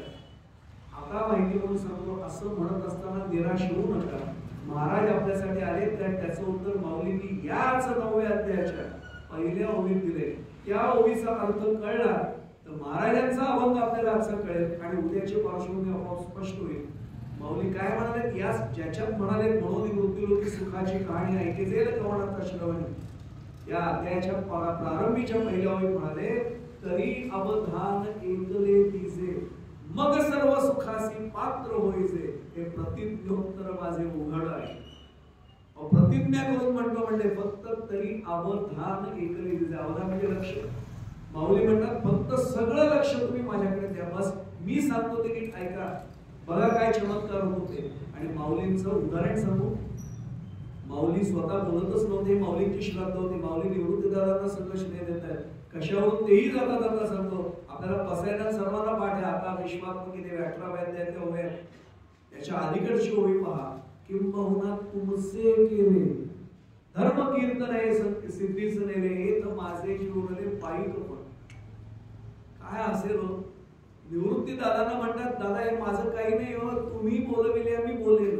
प्रभू तुम्ही महेशाची मूर्ती. काय माऊलीचे, मी खरं समोर माऊली डोळ्यात आले ना समोर एक एक अशा ओव्या उलगडत जातात अक्षरशः. माऊलींनी जे सद्गुरूंबद्दल बोलले, मला राहवत नाही म्हणून एकच वाक्य सांगतो. 13वा अध्याय घरी जाऊन माऊलींचा ज्ञानेश्वरी असेल तर काढून पहा. आम्ही नवविधा भक्तीची सगळी सांगतो ना, त्या सगळ्या नवविधा भक्तीचे 9च्या 9 प्रकार माऊलींनी 13व्या अध्यायात सद्गुरूंबद्दल केले. तो म्हणजे श्रवणम कीर्तनम विष्णुस्मरणम पादसेवनम अर्चनम वंदनम दास्यम सख्यम आत्मनिवेदनम, सगळ्या 9 प्रकारच्या भक्ती 13व्या अध्यायात माऊलींनी आपल्या सद्गुरूंबद्दल म्हणजे निवृत्ती दादांबद्दल केले आहेत. काय म्हणावं आपल्याला, गुरुगृह जिये देशी तो देशूची वसे मानसी विरहिणी काय जैसे वल्लभाते. मी इथे बसल्यानंतर माझं लक्ष गोंधवल्याकडे असं जातं का एखाद्या विरहिणीचं तसं. वल्लभाते म्हणजे आपल्या पतिराज जसे 6-6 महिन्यापूर्वी बाहेर जायचे, ती विरहिणी आपल्या पतीच्या वाटेकडे असे डोळे लावून बघायची. निवृत्ती दादा ते सांगतात की गुरुगृह जिये देशी तो देशूची वसे मानसी. माझ्या गुरूंचं घर जिथे आहे ना, तोच देश फक्त माझ्या डोक्यात बसतो. विरहिणी का जैसे वल्लभाते ये करुणी येत असे वारा धावत जाये सामोराडी आडपणे बीजो करा. हे म्हणणारे माऊली कुठे. आणि मी गोंधळ्याचं नाव, गोंधळ्याची व्यक्ती जरी आली ना एखादी, त्याच्या पायाला हात पण इथे लावला तरी मला वाटलं पाहिजे गोंधळ्याचा नमस्कार मला मिळाला, गोंधळ्याची पायदोड मला मिळाली. इथपर्यंत माझी श्रद्धा जर वाढलेली असेल ना, महाराजांची कृपा झाल्याशिवाय राहणार नाही, शाश्वती मला कळतात. मी एवढ्यासाठी सांगतोय की महाराजचे माऊली म्हणाले ना, तेच आम्हाला सांगतात की तरी अवधान ऐकले दिसे. महाराज सांगतात अरे आजवरी तुम्हाला सांगितले, मात्र मी आयुष्यभर हेच सांगत आलोय तुम्हाला. आता निदान मी शेवटच्या टप्प्याला तुम्हाला सांगतोय, नामाविण हित मानू नका, मानू नका नाम साधन लहान तुम्हा माझी आण जीव आहे. आम्ही मात्र हे सगळं ऐकून सुद्धा नाही करून नामस्मरण, पण तरी मनात थोड्या शंका ठेवण्याचा प्रयत्न करतो. इथेच आमची पुढे जर चूक होत असेल तर आज आम्ही या पुण्यतिथी उत्सवात मनाला विचारू स्वतःच्या. आणि खरं सांगू आपल्याला आत्मनिवेदन ज्याला म्हणतो ना, हे अध्यात्मात फार महत्वाचं आहे. नवविधा भक्ती या 9 पायऱ्या नाहीत. फार चुकीचा अर्थ आम्ही घेतो. या 9 पायऱ्या भक्तीच्या. आणि मग काही जण म्हणतात महाराज आम्ही तर श्रवण पायरी होतो, पहिल्याच पायरी होतो. चूक, ही पायऱ्या नाही. मराठीत विध म्हणजे प्रकार.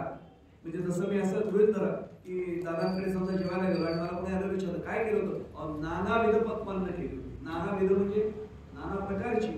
विध म्हणजे प्रकार, नवविधा भक्ती म्हणजे 9 प्रकारची भक्ती केलेली आहे. या 9 प्रकारच्या भक्तीत पहिली भक्ती श्रवण भक्ती आणि खरं सांगू ही सर्वात अवघड भक्ती. तुम्ही म्हणाल असं कसं तुम्ही काहीतरी आम्हाला सांगताय, आता जर रामारायांची महाराजांची कृपा झाली तर माझ्यावर पहिली नाही होणार, पहिले तुमच्यावर ते करतील मग माझ्यावर झाली तर कृपा होईल. याचं कारण मला 2 तासाचं कर्तव्य मी करतोय, मी बोलणारच आहे, मी त्याच विषयात अडकलेलो आहे. पण श्रवण भक्तीला बसलेले तुम्ही सगळा तुमचा आयुष्यातला 2 तासाचा वेळ देऊन इथे तुम्ही आलेला आणि महाराज काय सांगतात ते ऐकण्यासाठी सर्वांचे कान करून बसलाय. त्यामुळे पहिली कृपा तुमच्यावर. श्रवण भक्ती सोपी नाही. परीक्षिती राजा आपल्याला माहिती 7 दिवसात उद्धार झाला आणि खटवांग राजाचं प्रमाण माहिती आपल्याला 1 तासात उद्धार झाला. खटवांग राजा काही राहत म्हणून सांगतो, अनेकांना नवीन पिढीला खटवांग राजा नावच माहित नाही. खटवांग राजाला देवांची मदत करण्याचं भाग्य मिळालं, असुरांविरुद्ध युद्ध करण्याचं, आणि खटवांगाने मदत केली. बृहस्पतींनी सांगितलं देवांना केला बरं द्या. देवाने विचारलं काय हवंय, माझ्यासारखं असं तर काहीतरी मागितलंस, नक्कीच मागितलंस. आता पुढे जाण्यापूर्वी सांगतो, काही न मागणं हेच पूर्ण मागणं. म्हणजे आमच्या एका वारकरी बांधवाला आमच्या एका चॅनलवाल्याने प्रश्न विचारला, काय झालं का दर्शन व्हायला? झालं ना म्हणून. तसा पांडुरंग परमात्मा भेटतो म्हणजे आमचं दर्शन झालं. काय मागितलं? म्हणून मागण्यासाठी येतच नाही वारीला, आम्ही काही मागत नाही. याचा प्रश्न नाही संपलो, तरी पण काहीतरी मागितलं असेल, काहीतरी मागितलं असेल, याच्या लक्षात राहत सोडत नाही. मागितलं म्हटलं, हा मग तेच सांगा म्हणजे काय मागितलं. ते म्हटले एकतर आम्हाला तुकोबांचं प्रमाण माहिती म्हणे की काय म्हणजे ज्याला आपण काय म्हणू, काही मागणे हे आम्हा अवचित वडिलांची मी तर जाणत असेल, पण तुम्ही म्हणता तसं एक मागितलं. काय मागितलं म्हटले, आयुष्यात काही मागायची इच्छा सोडणे एवढंच मागितलं, बाकी काही मागितलं नाही. म्हणजे आयुष्यात काही मागण्याची इच्छा सोडणे एवढंच मागितलं. हे मागायची आपल्याला बुद्धी झाली की समजायचं काम झालं. मी एवढ्यासाठी सगळं सांगतोय की मुळामध्ये वारी म्हणजे काय तो विषय आपला वेगळा आहे. ज्या क्षणाला मला लक्षात येईल की मी या नामसाधनेच्या माध्यमातून पुढे जातोय, श्रवणम कीर्तनम विष्णू स्मरण, आपण सगळं अवधान देऊन ऐकताय, याचा अर्थ पहिली अवस्था आपली आहे. आणि मग आत्मनिवेदनात मी शेवटच्या टप्प्याला म्हणून महाराजांना सांगूया की महाराज मी मनापासून आपल्याला निवेदन करतोय, प्रार्थना करतोय की मी जडजीव आहे, मान्य आहे, पण माझं परम भाग्य की मी आपल्या चरणाशी आलोय, आपला अनुग्रह मला मिळाला. एकच कृपा करा की माझ्याकडून नामसाधना जी तुम्हाला अभिप्रेत आहे तेवढी होईल आणि तशी होईल, एवढीच कृपा करा. मागितलेला बंगला गाडी काही शिल्लक राहत नाही, काही दिवसांनी जुडी होणार. पण जर महाराजांची ही कृपा या पुण्यतिथी उत्सवात मिळाली आणि नामसाधना फलद्रूप झाली तर त्याच्यापेक्षा काय मागायचं शिल्लक. बस एवढंच मागणं आज आपला प्रतिनिधी म्हणून त्यांच्या चरणाशी ठेवतो, रामायांच्या चरणाशी ठेवतो. खरं तर बघता बघता 2 दिवस कसे संपले मलाच कळलं नाही, पण उद्याचं ते पुष्प फक्त राहिलंय. उद्याच्या पुष्पामध्ये जेवढा न्याय या विषयाला देता येईल तेवढा देण्याचा सद्गुरू कृपेने प्रयत्न करूया. पुन्हा पुन्हा एकच सांगतो, महाराजांनी एकच करावं की आम्हाला नामाच्या पायरीवर आणून ठेवले. शेवटच्या नामसाधनेच्या आणि नामसमाधीच्या अनुभूतीपर्यंत त्यांची कृपा असेल तर जाता येईल, ती कृपा घडावी ही प्रार्थना त्यांच्या चरणाशी. कृतीने शक्य नसेल तरी आपल्या सर्वांच्या चरणी पुन्हा एकदा साष्टांग प्रणाम करतो, दंडवत करतो. एकच प्रार्थना माझी, कृपावंत व्हा आणि आशीर्वादाचे दोन्ही हात माझ्या मस्तकावर कायम ठेवा, ही प्रार्थना आपल्या चरणाशी करतो. झालेली सेवा रामरायांच्या आणि महाराजांच्या चरणावर समर्पित करतो. इथेच वाणीला पुनरावृत्ती देतोय. कृष्णाय वासुदेवाय हरये परमात्मने प्रणतः क्लेशनाशाय गोविंदाय नमः. राजाधिराज प्रभु रामचंद्र भगवान की जय. महारुद्र हनुमान की जय. सद्गुरु श्री ब्रह्मचैतन्य महाराज की जय. जय जय रघुवीर समर्थ.